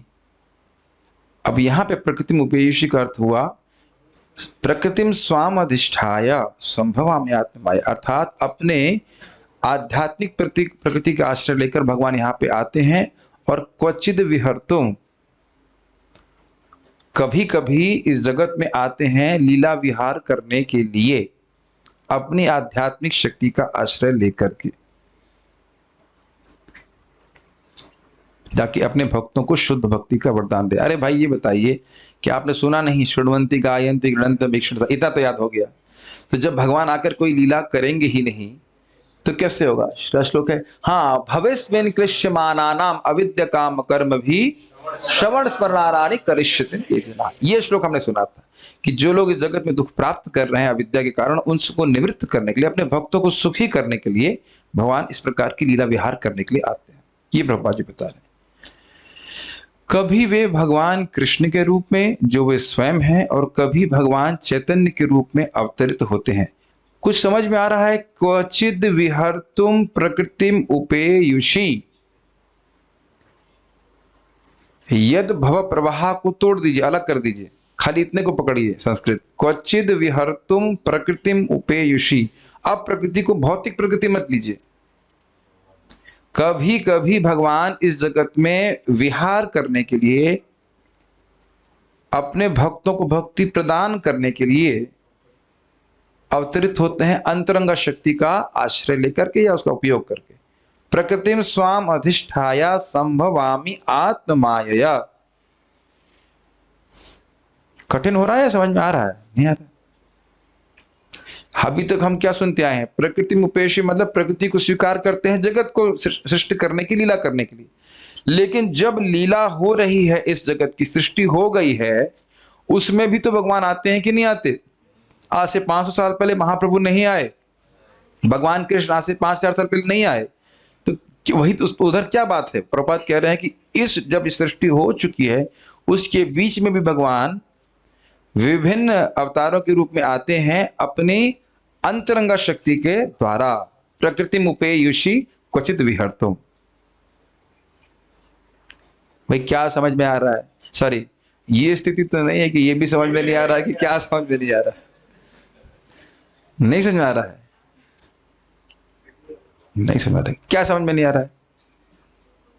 मैं जो बोल रहा हूं समझ में नहीं आ रहा। आलू का दाम 5 रुपए किलो, ही समझ में आ रहा है? ये नहीं समझ में आ रहा है कि महाप्रभु 500 साल पहले आए। ये पता है कि 5000 साल पहले भगवान कृष्ण आए।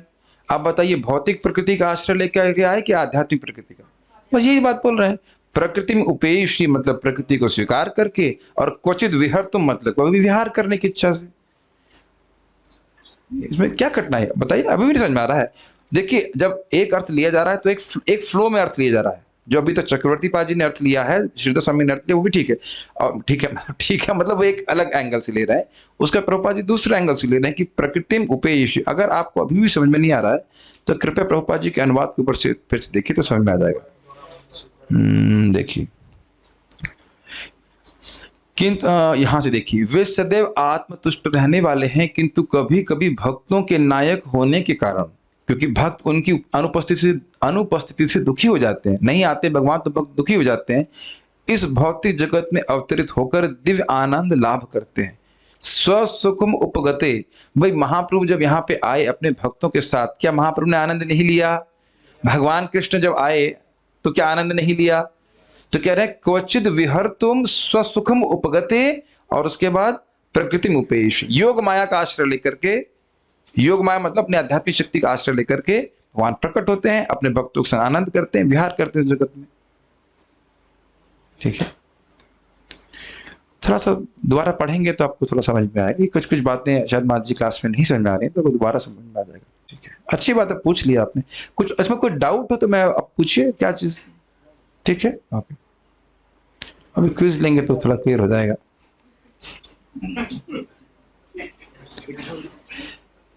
नहीं, आपको प्रश्न नहीं करना चाहिए, आपके लिए प्रश्न बैन है।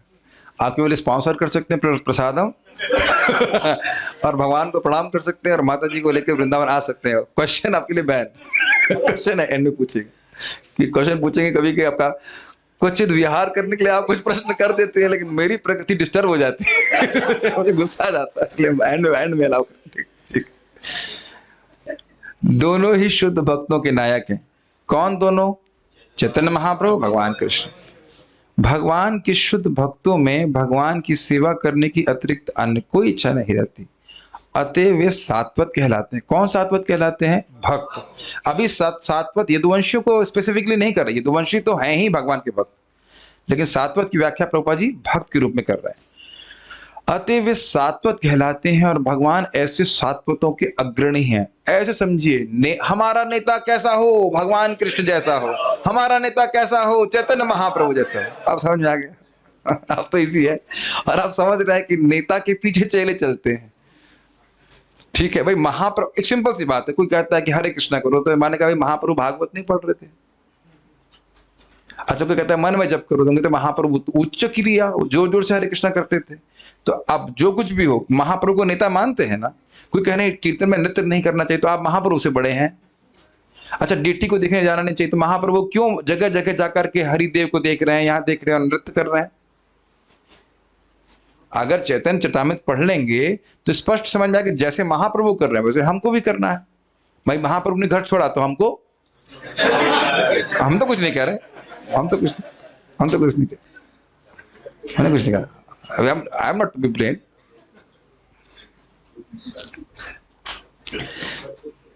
ये तो कि ऐसे प्लानिंग नहीं थी बोलने की, ऐसे आ गया। ठीक है। जब तक मनुष्य सभी प्रकार की भौतिक, लेकिन ये बात आपको कितनी हिट कर रही है ना कि भगवान के जितने भी सात्वत भक्त हैं उनको भगवान से कुछ चाहिए नहीं होता है, केवल प्रेम से सेवा करते हैं। ऐसे जो मैंने प्रीति पूर्वक, पॉइंट पकड़िए, ऐसे प्रीति पूर्वक भजन करने वालों के वे नेता है। ये बात जैसे छोटा सा बात है, महाप्रभु की आगे मैं प्रस्तुत कर रहा हूं कि आप जानते हैं श्रीवास ठाकुर के घर में उनका बेटे की मृत्यु हो गई और वो बोले कि तुम लोग चुप हो जाओ तुरंत, अगर महाप्रभु के कीर्तन में थोड़ी सी भी बाधा आती है तो मैं गले में पत्थर बांध करके गंगा जी में कूद के शरीर त्याग दूंगा। बाद में महाप्रभु को मालूम चलता है तो महाप्रभु कहते हैं आप जैसे प्रेमी भक्तों को मैं कैसे छोड़ पाऊंगा। कोई समझ नहीं पा रहा था कि महाप्रभु क्या कहना चाहते हैं। या फिर आप जब देखते हैं कि महाप्रभु से मिलने के लिए पूरी जाते हैं तो महाप्रभु कहते हैं कि मैं तो कुछ दे नहीं सकता, मैं सन्यासी हूं और आप हर बार आते हो इतना कष्ट लेकर के, और मुझसे ये भी नहीं होता है कि मैं कहूँ कि आप मत आइए क्योंकि आप लोगों का संग मुझे बहुत अच्छा लगता है और मैं तो केवल यहीं बैठा रहता हूँ। अब ऐसा करिए, आप मुझको जहाँ चाहे वहां बेच दीजिए। अब फिर अद्वैताचार्य जी कहते हैं कई बार बोलो लेकिन हर बार आस्वादन लगता है, कहते हैं हम ऐसे ही आपके पास बिके हुए हैं। और अब आप ऐसे बोलेंगे तो कौन यहाँ से जा पाएगा। फिर 2-3 दिन के लिए और रुक जाते हैं। यही चीज आप इधर से भी देख रहे हैं, माता कुंती भी जाने चाह रहे हैं कि कृष्ण जाएं इत्यादि, फिर युधिष्ठिर फिर उनको रोक लेते हैं। तो आप देख रहे हैं कि वो कृष्ण को चाहते हैं। आप इससे पहले भी सुन चुके हैं अनन्य विषयात्मा नाम, पांडवों के बारे में सुने थे, अनन्य विषयात्मा, उनका रूप रस गंध कुछ और नहीं, केवल कृष्ण। तो ये बात कह रहे हैं। इसलिए भीष्मदेव को अन्य कोई इच्छा नहीं हुई। मतलब सात्वत पुंग कहने का अर्थ है कि आप सभी भक्तों के, शुद्ध भक्तों के नेता हैं। तो इसी प्रकार से वितृष्णा वाली मति मैं आपको समर्पित कर रहा हूं, मेरे भी नेता आप ही हैं, मेरे भी लीडर आप हैं, यही बात कहना चाहते हैं। जब तक मनुष्य सभी प्रकार की भौतिक इच्छाओं से शुद्ध नहीं हो लेता तब तक भगवान उसके अगुआ नहीं बनते। इच्छाओं को मिटाया नहीं जा सकता लेकिन उन्हें केवल शुद्ध करना होता है। अब इस पे आप लोगों के मन में एक संशय आ सकता है, तो क्या अगर कोई भौतिक इच्छा से भगवान के पास आता है तो उसको भगवान स्वीकार नहीं करते? ऐसा तो नहीं है, ऐसा तो नहीं। भगवान कहते उदारः सर्व एवते। लेकिन जो सीधा रेसिप्रोकेशन है वो तब होता है जब व्यक्ति शुद्ध होता है। उसको भी प्रभुपाद जी कोट करेंगे। मैंने पूछा परम पूज्य वृंदावन चंद महाराज से, and as usual Maharaj is amazing in answering questions. एक जगह प्रवचन हो रहा था, प्रहलाद महाराज भी यही बात बोलते हैं कि जो व्यक्ति भौतिक इच्छाओं से भगवान का भजन कर रहा है तो प्रभुपाद जिसको लिखते हैं Krishna doesn't accept him as a servant. ऐसा मैं पैराफ्रेज कर रहा हूँ, मुझे थोड़ा अच्छा नहीं लग रहा है, मैं एग्जैक्ट नहीं लाइन लिख रहा, लेकिन फिर महाराज बोले देखिए, मैंने कहा महाराज ऐसे कैसे हो सकता है, भौतिक इच्छाओं से तो भगवान के पास जाया जाते, पर क्या बात है? तो महाराज बोले देखिए दास बनने की बात बोल रहे हैं। दास बनना और भगवान की आराधना करने में थोड़ा अंतर आ गया। भाई भौतिक इच्छा से भी कोई भगवान की पूजा कर सकता है, लेकिन दास बनना इट्स नॉट एन ऑर्डिनरी। दास मीन्स अन्याभिलाषिता शून्य। इसीलिए प्रभुपाद जी से आपको याद है ना, फेमस इंटरव्यू वाले ने प्रश्न किया कि आप भगवान है क्या? तो प्रभुपाद ने कहा नहीं मैं भगवान नहीं, भगवान का दास हूं। फिर बोले मैं गलती हो गई, भगवान का दास बनना बहुत बड़ी बात है, मैं तो भगवान का दास बनने का प्रयास कर रहा हूं। और हम लोग से क्या होता है, शुभ कृष्ण दास। दास बोला आपने, प्रभु क्यों नहीं बोला? कृष्ण दास बनना ही बहुत बड़ी बात है। क्या बड़ी बात है? नारायणा परा सर्वे ना कुतश्च न बिभ्यति स्वर्गापवर्ग नरकेषु अपि तुल्यार्थ दर्शन, ये गुण है। स्वर्ग अपवर्ग नरकेषु अपि तुल्यार्थ, तो इतना आसान बात नहीं। भगवान की सेवा सभी लोग कर सकते हैं, लेकिन कृष्ण का दासत्व प्राप्त होना, वो दास की भावना बने रहना, इसका मतलब समझ रहे हैं? ममता अधिक के याद आ रहा है, ममता बने रहना, ये बहुत बड़ी बात। तो यहाँ थोड़ा उस तरह से आप हिंट ले सकते हैं। इच्छाओं को मिटाया नहीं जा सकता, लेकिन उन्हें केवल शुद्ध करना होता है। ये भी बड़ी इंटरेस्टिंग बात है। आप लोग निराश मत होइए। हरे कृष्ण मंत्र जप करने से इच्छाएं अपने आप ही धीरे धीरे करके वो नष्ट होती चली जा रहे हैं। नहीं तो आप यहाँ बैठने वाले थे कभी? बताइए, वो लगता है कि बैठने वाले थे? कभी नहीं। और हमको पता होता ये होता तो हम शायद कभी आते भी नहीं है कि भक्त लोग बड़े चतुर हैं। एक माला तो आप लोग कर ही सकते हैं, मन आपका अच्छा लगे, हाँ एक माला तो हम कर सकते हैं, फिर 2 माला तो कर ही लीजिए। 2 माले में क्या दिक्कत है? 6 बजे तो आप उठ ही सकते हैं, क्या दिक्कत है? अच्छा बताइए 5:30 बजे उठने में क्या दिक्कत है? हम आपकी मदद करेंगे। ऐसे करके फिर फंसा लेते हैं। मुझे हंसी आ रही है कि कृष्णानंद प्रभु बोले कि हम अमेरिका में, वो अमेरिका में थे और वहाँ फ्री फूड बांटते थे भक्त लोग। तो कह रहे इस फ्री फूड मतलब प्रसाद, हम कहते इस फ्री फूड का मूल्य हम अपना पूरा जीवन दे के चुका रहे हैं। वो फीड खा खा खा करके भक्त बन गए। ये हो जाता है। इसमें कोई व्यक्ति को, किसी भी व्यक्ति को कदाचित कभी भी निराश नहीं होना चाहिए। महाराज के शब्द हैं, आप सुनेंगे, भागवत धर्म बहुत सुंदर प्रवचन है। तो उसमें आता है कि कितनी भी गाढ़ आसक्ति हो, घोर से घोर चित्त वाला व्यक्ति भी भगवान की भक्ति करके पूरा शुद्ध हो जाता है।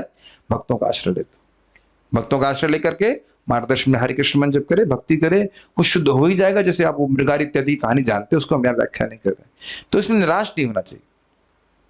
हाँ, उसमें भी एक सूत्र है कि कितना भी कीचड़ में है, लेकिन अगर ये लक्ष्य है कि मैं भक्ति कर रहा हूं, भक्ति बढ़ाने के लिए अपनी, वाह, तो बहुत जल्दी जगत से वैराग्य होता है। सबसे तेज प्रोसेस है ये। अगर सूत्र किसी को समझ में आ जाए कि ठीक है, जितना कचरा है, काम है, क्रोध है, कुछ भी है, लेकिन जब भक्ति कर रहे हैं तो भक्ति बढ़ाने के लिए भक्ति कीजिए। ये समझ में आ रहा है? मैं बार बार रिपीट कर रहा हूं, घुसता नहीं दिमाग में। भक्ति कर रहे हैं तो भक्ति बढ़ाने के लिए करिए, चाहे कचरा कितना भी हो, वो सबसे तीव्र काम करती है। इससे श्रेष्ठ कोई साधन नहीं है। नाम जप कर रहे हैं, करने हमारी भक्ति बढ़ जाए। भक्ति ये इधर भक्ति योग प्रयोजित, मतलब वो भक्ति योग जिसका प्रयोजन प्रेमा भक्ति है। इतना आसान नहीं है ये सब समझना, लेकिन बारंबार से सुनेंगे तो शायद जाएगा दिमाग में। भगवत गीता में स्वयं भगवान ने पुष्टि की है कि वे भगवान की सेवा में निरंतर लीन रहने वाले शुद्ध भक्त को उसके हृदय के भीतर से उपदेश देते हैं। हमारे गुरु महाराज इस संबंध में बहुत अच्छा बोल रहे, क्योंकि हम ऐसी स्थिति में नहीं हैं, इसीलिए हमें एक शुद्ध वैष्णव का शरण लेनी चाहिए जो इस स्थिति में है। इसमें भगवान हमसे किस प्रकार से प्रसन्न होंगे, हमारे हृदय में भगवान प्रकट नहीं करा रहे। Make sense? तो इसीलिए जैसे हमको तो नहीं समझता 16 माला करने से भगवान प्रसन्न हो जाएंगे। तो प्रभुपाद जी जान रहे हैं कि 16 माला करने से प्रसन्न होंगे, या जो किस तरह से प्रसन्न होंगे भगवान, वो गुरु बता देते हैं। और ये कर्तव्य है गुरु का, वो शिष्य को देखे कि भाई किस प्रकार का उसका मतलब स्वभाव है, फिर नियोजित किया जाए भगवान की सेवा इत्यादि इत्यादि। ये बहुत बड़ी बात है। मान लीजिए हमारी प्रीति नहीं है, but we can have a sponsored प्रीति। आप समझ में आ रहा है? जिस व्यक्ति की प्रीति है उसके अनुगत्य में सेवा करें। स्पॉन्सर्ड प्रीति समझ, आप उधार की प्रीति कह लीजिए, हाँ ठीक है, और उनके मार्गदर्शन में करेंगे तो फिर भगवान रेसिप्रोकेट करते हैं। भाई जैसे हम लोग भोग लगाते हैं तो सीधे कृष्ण के हाथ में दे देते हैं, है ना? नहीं, हम लोग अपने गुरु जी को देते हैं, या फिर प्रभुपाद जी को देते हैं, प्रभुपाद जी फिर आगे अपने गुरु महाराज को। ये तरीका है। कभी नहीं सोचना चाहिए कि हम योग्य हो गए भगवान कृष्ण की सेवा करने के लिए। हमेशा परंपरा में देना चाहिए। वैसे अच्छी बात है, कल श्रीमती राधा रानी का आविर्भाव दिवस है, तुम्हारे गुरु महाराज पे बोल रहे थे कि देखिए परंपरा का कितना लाभ है कि जो हम जैसा व्यक्ति भगवान को कुछ फल या फूल अर्पित करता है, वो अंततः होता श्रीमती राधा रानी के हाथ में जाता है through parampara, and then she offers to Krishna. देखो ये भक्त आपके लिए क्या लेके आया, लेकिन यही भाव होना चाहिए कि भगवान हम तो कुछ देने के योग्य नहीं है, गुरु महाराज आपको दे रहे हैं, आप उधर दीजिएगा। बहुत अच्छी बात है। एनीवेज, तो मान लीजिए भगवान हमारे भी रेसिप्रोकेट नहीं भी कर रहे हैं इस तरह से हमसे, लेकिन बहुत समय नहीं लगेगा ऐसा। और देखेंगे धीरे धीरे करके भगवान आपको हृदय में भी बताते हैं इस तरह से कि कथा सुनिए, अच्छे भक्तों के संग में रहिए, ये कीजिए, ये मत कीजिए, ये अपराध हो गया आपसे। कभी आपको लगा है कि आप भगवान आपको बोले कि देखो इस व्यक्ति के प्रति आपने, इस भक्त के प्रति आपने अपराध कर दिया, आप क्षमा मांग लीजिए? Is it not? या प्रैक्टिकली देखिएगा, सुबह आप साधना अच्छे से करेंगे ना, आपको हृदय में भगवान बोलेंगे आपसे गलती हो गई, आप जाके उस भक्त से आप क्षमा मांग लीजिए।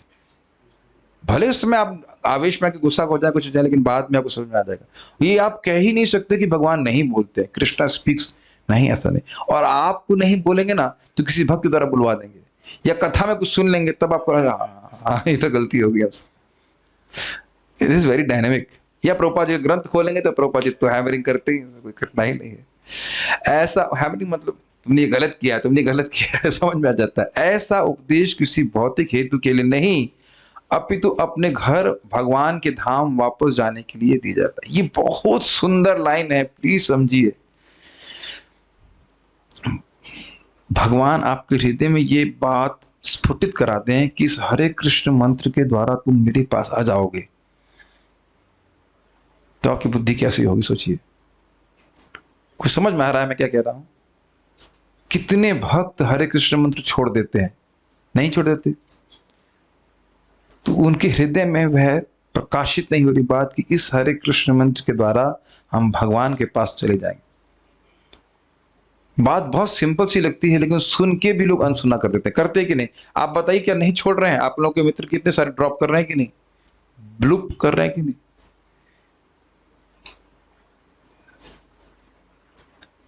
तो ये एक बहुत सुंदर बात है।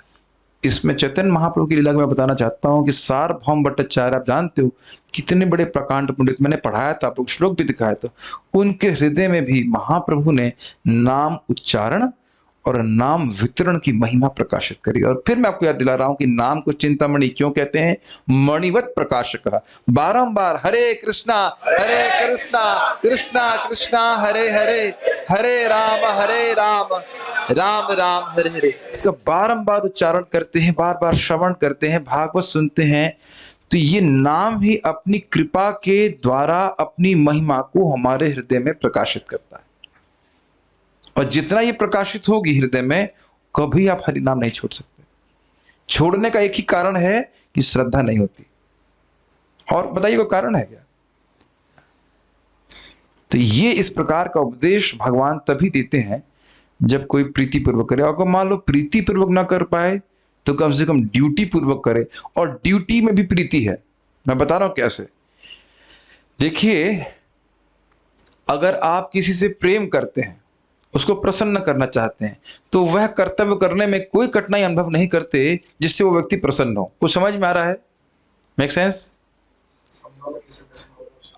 सामने वाला कुछ कर रहा है, आपको पसंद हो या नहीं हो, आप यह तो नहीं बोलते हैं कि नटवर प्रभु आप आइए, मुझे बैगन सब्जी पसंद है, मैं आपको खिलाऊंगा। कभी बोलते हैं ऐसे आप? मुझे बैगन पसंद है, मैं आपको खिलाऊंगा, ऐसे तो नहीं बोलते ना। हम पूछूंगा नटवर प्रभु आपको क्या पसंद, तो प्रभु जब बोलेंगे ये पसंद है वो पसंद है, तो आप, फिर मैं बोलूंगा आप आइए और खाएंगे। सॉरी, खाएंगे नहीं, खिलाएंगे आपको।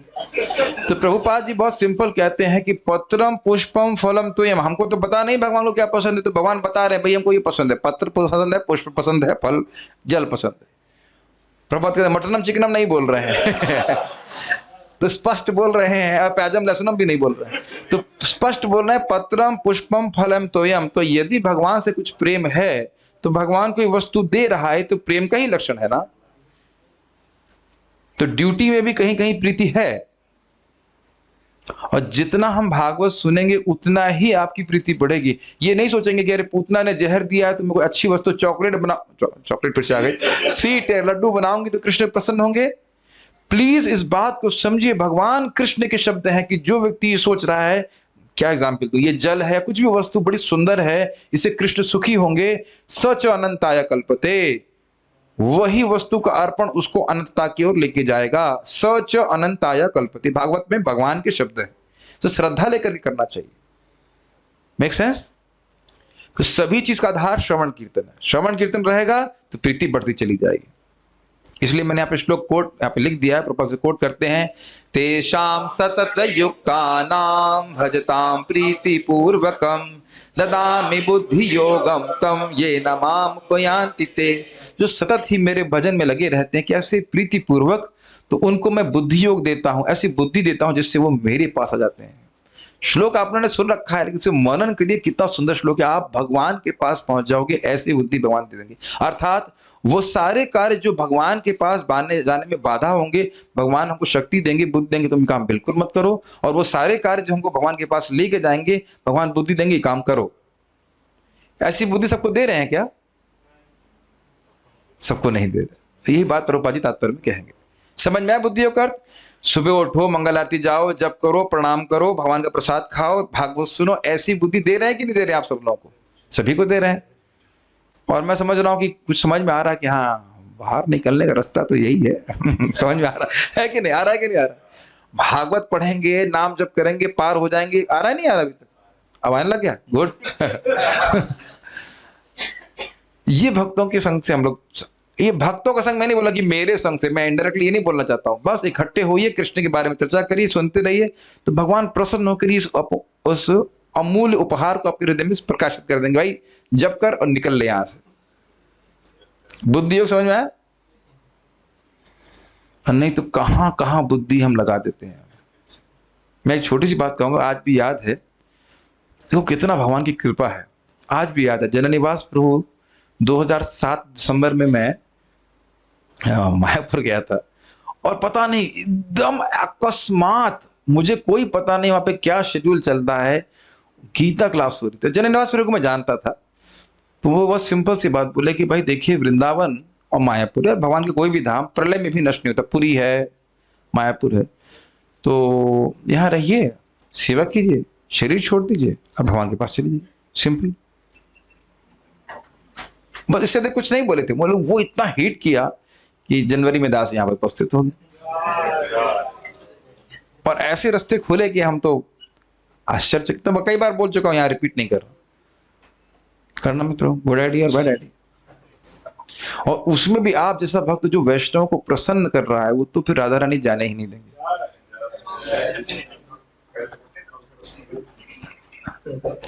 भाई जो आपने सुना था महाराज से, जो व्यक्ति यहाँ के रहने वालों को परेशान करता है, वो कोई ना कोई बहाना करके राधा रानी बाहर करती है। तो उल्टा भी तो है कि जो भक्तों को प्रसन्न करेगा, कोई ना कोई बहाने से रखी रहेंगी। यद्यपि और भी कुछ गलती हो जाती है, लेकिन ये भक्तों को, वैष्णव को संतुष्ट करने की भावना रहेगी तो कभी भक्ति नहीं छूटेगी। खैर, मैं खाली कुछ कुछ बातें बोल, हाँ, प्रभुपाद जी की बात मुझे जरूर आती। प्रीति पूर्वकम की बात बोल रहे थे। प्रीति से है भगवान से, इसलिए भगवान के यश को पूरी जगत में फैलाने की इच्छा। ये मुझे बहुत अच्छा लगा था। प्रभुपाद एक जगह तात्पर्य में कहते हैं, भजताम प्रीति पूर्वकम, मतलब भगवान से प्रेम है, इसलिए भगवान के यश को, भगवान की कीर्ति को पूरे विश्व में फैलाना। मैं उदाहरण देता हूं कि यहाँ पे बच्चों से प्रेम होता है तो उसकी छोटी छोटी लीला को माता पिता गाते रहते हैं। आज उसने मम्मी बोला, हम गलत तो नहीं कह रहे हैं, उसने पापा बोला, अरे वो चम्मच उठाया उसने, क्या क्या बातें करते हैं, छोटी छोटी बात। तो आप अगर किसी से प्रेम करते हैं तो उसका गुणगान नहीं करना चाहते, बताइए। तो ये बहुत स्पेशल लक्षण है। और यह भी नहीं कहा जा रहा है कि आप व्यास आसन पे रह के ही बोलें। कितनी सारी बात हम भगवान के बारे में चर्चा करते हैं, भक्त लोग उसकी चर्चा आपस में कर सकते हैं। ये प्रीति का लक्षण है। और अब इसमें और प्रमाण दे रहा हूं महाप्रभु का, यदि तुम्हारी मुझसे थोड़ी सी भी प्रीति है तो कृष्ण के नाम के अलावा और कुछ नहीं बोलना, और कृष्ण कथा के अलावा कुछ नहीं बोलना। अब तो क्लियर आ रहा है ना प्रीति का अर्थ क्या हुआ? Quite good, quite clear. किसी दूसरे व्यक्ति का वर्णन कर रहे हैं तो यही मतलब है ना कि वो व्यक्ति भगवान से श्रेष्ठ है, चाहे निंदा कर रहे हो चाहे स्तुति कर रहे हो। ऐसा बात है कि सोचने लग जाएंगे तो हिल जाएगा दिमाग। यही तो कहना चाहते हैं कि मान ली किसी की सौंदर्य का वर्णन कर रहे हैं तो ये तक कृष्ण से अधिक सुंदर, तभी तो वर्णन कर रहे हैं वो, है ना।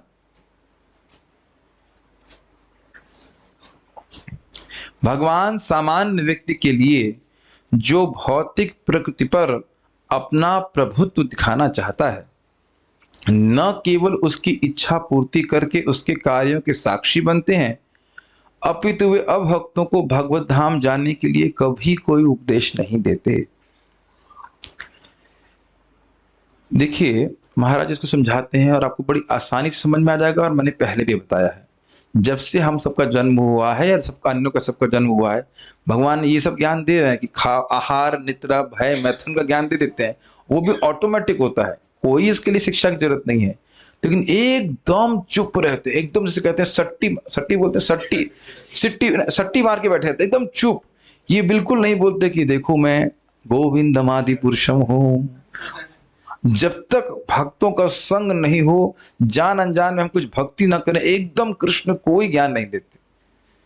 मुझे महाराज के शब्द बहुत अच्छा, कौन सी किताब में पढ़ा था महाराज की शब्द, भगवत धर्म में पढ़ा था कहीं तो था, कि जब आप भगवान के लिए कुछ करते हैं, मान लीजिए प्रणाम किया, धाम में आ गए, वैष्णव की कहीं से सेवा कर दी किसी भी तरह से, तो फिर भगवान अंदर से ज्ञान की धारा को खोलना शुरू करते हैं। तो यही मैं बारंबार भक्तों को बोलता हूं कि हम सभी लोगों को अच्छा भक्त बनना चाहिए, और दूसरों को जान अनजान कैसे ना कैसे भक्ति करने का मौका जरूर देना चाहिए। प्रसाद तो खा ही सकते हैं सब। एक भक्त के घर में सब लोग एकादशी करते हैं, भाई भी एकादशी करता है, फोर्स्ड एकादशी, क्योंकि उस दिन अन्न नहीं बनता है, खाना खुद बना नहीं सकता है। अब जो कुछ भी हो, लेकिन वो सुकृत तो जा रही है ना। या आपने कुछ इतना सुंदर कुछ बना दिया और उसे खिला दिया, तो वह सुकृत तो बन रही है, आप उसे कुछ नहीं गिन रहे। धीरे धीरे धीरे धीरे करके प्रबोधानंद, परम पूज्य प्रबोधानंद महाराज खुद बोल रहे थे अपने प्रवचन में कि वे भक्तों को देख के मजाक बनाते, और उन्होंने खिचड़ी ली है परम पूज्य गौर गोविंद महाराज जी के हाथ से। आप वो महाराज में से कुछ गिन नहीं रहे होंगे उस दिन, लेकिन देखिए कितने अच्छे भक्त बन गया। तो हर भक्त को अपने स्तर से सोचना चाहिए, और आपके मन में भाव रहेगा।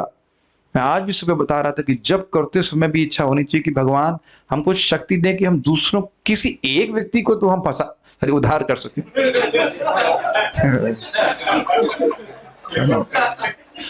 फंसाना तो नहीं बोलना चाह रहा था मैं, उद्धार कर सके, कुछ निमित्त बन सके। और यदि आप भक्ति करके सुखी हैं, this will be noticed by people, क्योंकि पीपल आर मिजरेबल, लोग दुखी हैं। अगर आप भक्ति करके सुखी होंगे, पक्का लोग समझेगा ये सुखी क्यों है, क्या कारण है। Definitely they will be see. मैं ये सब इसलिए बोल रहा हूं कि यदि हमने मदद नहीं करी, तो वो व्यक्ति को भगवान पता नहीं कितने समय तक भगवान चुप ही बैठे रहेंगे। एक रूप गोस्वामी जी का श्लोक सुनिए, बहुत सुंदर। इसी पे कहने, भाई भगवान के अंतर्यामी रूप में अंदर पे रहने से फायदा क्या हुआ, ये बताइए क्या फायदा।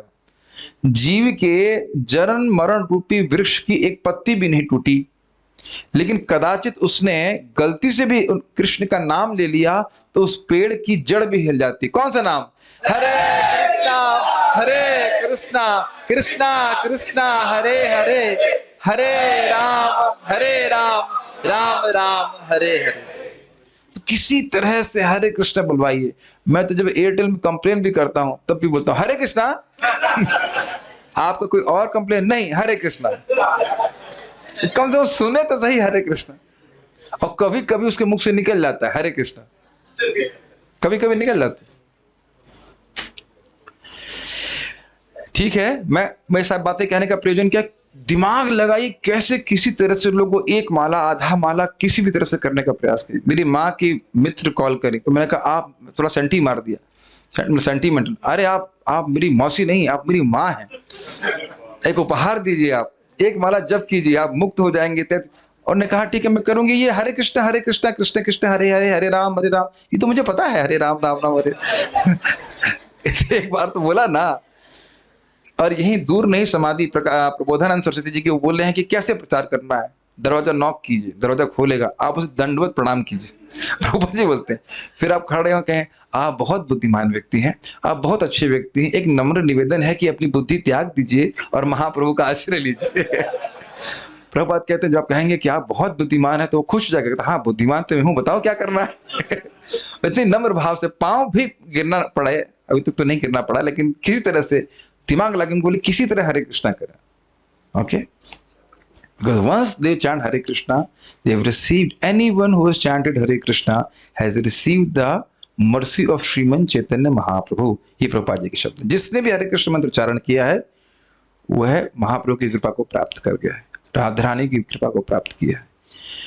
विभिन्न जीवों, भक्तों तथा अभक्तों के साथ भगवान के व्यवहार में यही अंतर है। क्या अंतर है? अभक्तों को कुछ नहीं बोलते, एकदम न्यूट्रल रहते हैं, और भक्तों को ज्ञान देते रहते हैं, कैसे तुम मेरे पास वापस आ जाओगे। वे समस्त जीवों के अग्रणी हैं। जिस प्रकार राजा बंदियों तथा स्वतंत्र नागरिकों का समान रूप से शासक होता है, ठीक है, लेकिन भक्तों तथा अभक्तों के प्रति उनके व्यवहार भिन्न भिन्न होते हैं। अभक्त लोग भगवान से कभी कोई उपदेश ग्रहण करने की परवाह नहीं करते, इसलिए वे उनके विषय में मौन बने रहते हैं। यद्यपि वे उनके सारे कार्यों के साक्षी बनकर उन्हें अच्छा या बुरा फल देते रहते हैं। और मैं समझ रहा हूं कि सभी भक्त लोग अनुभव कर रहे हैं कि थोड़ा सिंसियरली भक्ति करते हैं तो आपको महसूस हो रहा हो कि भगवान आपको राह दिखा रहे हैं। Is it not? थोड़ा सा भी आप ठीक से भक्ति करें, वैष्णव की सेवा करें, तो भगवान का ये रेसिप्रोकेशन आपको स्वयं महसूस होगा कि भगवान आपको राह दिखा रहे हैं, ये पढ़ो, ऐसे जप करो, ऐसे भक्ति करो इत्यादि। वो किसी वैष्णव के माध्यम से, किसी भक्त के माध्यम से ये होता है। भक्तगण इस भौतिक अच्छाई बुराई से परे होते हैं। कौन अच्छाई से बुराई? भौतिक जगत की अच्छाई बुराई, इसकी व्याख्या हम करने की मन नहीं कर रहा, लेकिन आप जानते हैं सूखा मल और गीला मल दोनों ही गंदा होता है। वे आध्यात्मिक पथ पर अग्रसर होते रहते हैं, अतएव उन्हें किसी प्रकार की भौतिक इच्छा नहीं रहती, ना तो इस जगत में महान बनने की, और ना गुंडा बनने की, ना अच्छा बनने की, बस भगवान की सेवा करके भगवान के पास जाने की इच्छा होती है। भक्त यह भी जानता है कि श्री कृष्ण ही आदि नारायण है, क्योंकि भगवान श्री कृष्ण ही अपने पूर्णांश से कारणोदकश विष्णु के रूप में प्रकट होते हैं, जो सारी भौतिक सृष्टि के मूल स्रोत हैं। यद भव प्रवाह, उसकी व्याख्या प्रभुपाद जी कर रहे हैं। आप जानते हो कि कारणोदकश विष्णु ही प्रधान के ऊपर दृष्टिपात करते हैं, उसके बाद सृष्टि होती है। ओके? भगवान अपने शुद्ध भक्तों के साथ संगति करने को भी इच्छुक रहते हैं, और उन्हीं के लिए इस धरा पर अवतार लेकर उन्हें जीवन दान देते हैं। ठीक है, ये बात स्पष्ट है। भक्त लोग चारवाक पक्षी की तरह होते हैं। चारवाक बोलते हैं, चारवाक, सॉरी चारवाक नहीं, चातक, चातक पक्षी की तरह, क्षमा कीजिए। चारवाक तो चारवाक, हाँ चारवाक, क्षमा कीजिएगा, चातक, चातक, चातक, वो मन में पक्षी आ रहा था, मुख से चारवाक निकल रहा। चातक पक्षी की तरह होते हैं, जो बरसात का पानी ही ग्रहण करता है। अभी तो गंगा जी में भी गिर गया तो पीठ के बल गिरता है कि कहीं मुख में गंगा जी का पानी ना चला। इस प्रकार से अनन्य होते हैं। तो ऐसे भक्तों की व्याकुलता को दूर करने के लिए भगवान आते हैं। तो काफी कुछ बातें आपको समझ में आई। तो अब आप लोगों के सुख का समय समाप्त हो रहा है, क्योंकि हमारे पास देखते हैं कि क्वेश्चन आ रहे हैं। रह गया पेज? ओह सॉरी सॉरी, क्षमा कीजिएगा, इतनी जल्दी कैसे हो गया, मैं सोच रहा था कुछ मिस गया। भगवान खुद की इच्छा से प्रकट होते हैं, स्पष्ट है। वे प्रकृति की परिस्थितियों से बाध्य नहीं होते, ये भी जानते हैं। अतः उन्हें विभु या सर्वशक्तिमान कहा गया है, क्योंकि वे प्रकृति के नियमों से कभी नहीं बनते। तो स्पष्ट आप समझ रहे हो, बद्ध जीव की तरह है, माया से बंधन में होकर के नहीं आते। ठीक है, अब मेरी खुशी का समय है। मैं फॉरवर्ड कर रहा हूं। Let's start. एक ही श्लोक है। श्लोक के अनुसार 1 मिनट होल्ड करना पड़ेगा।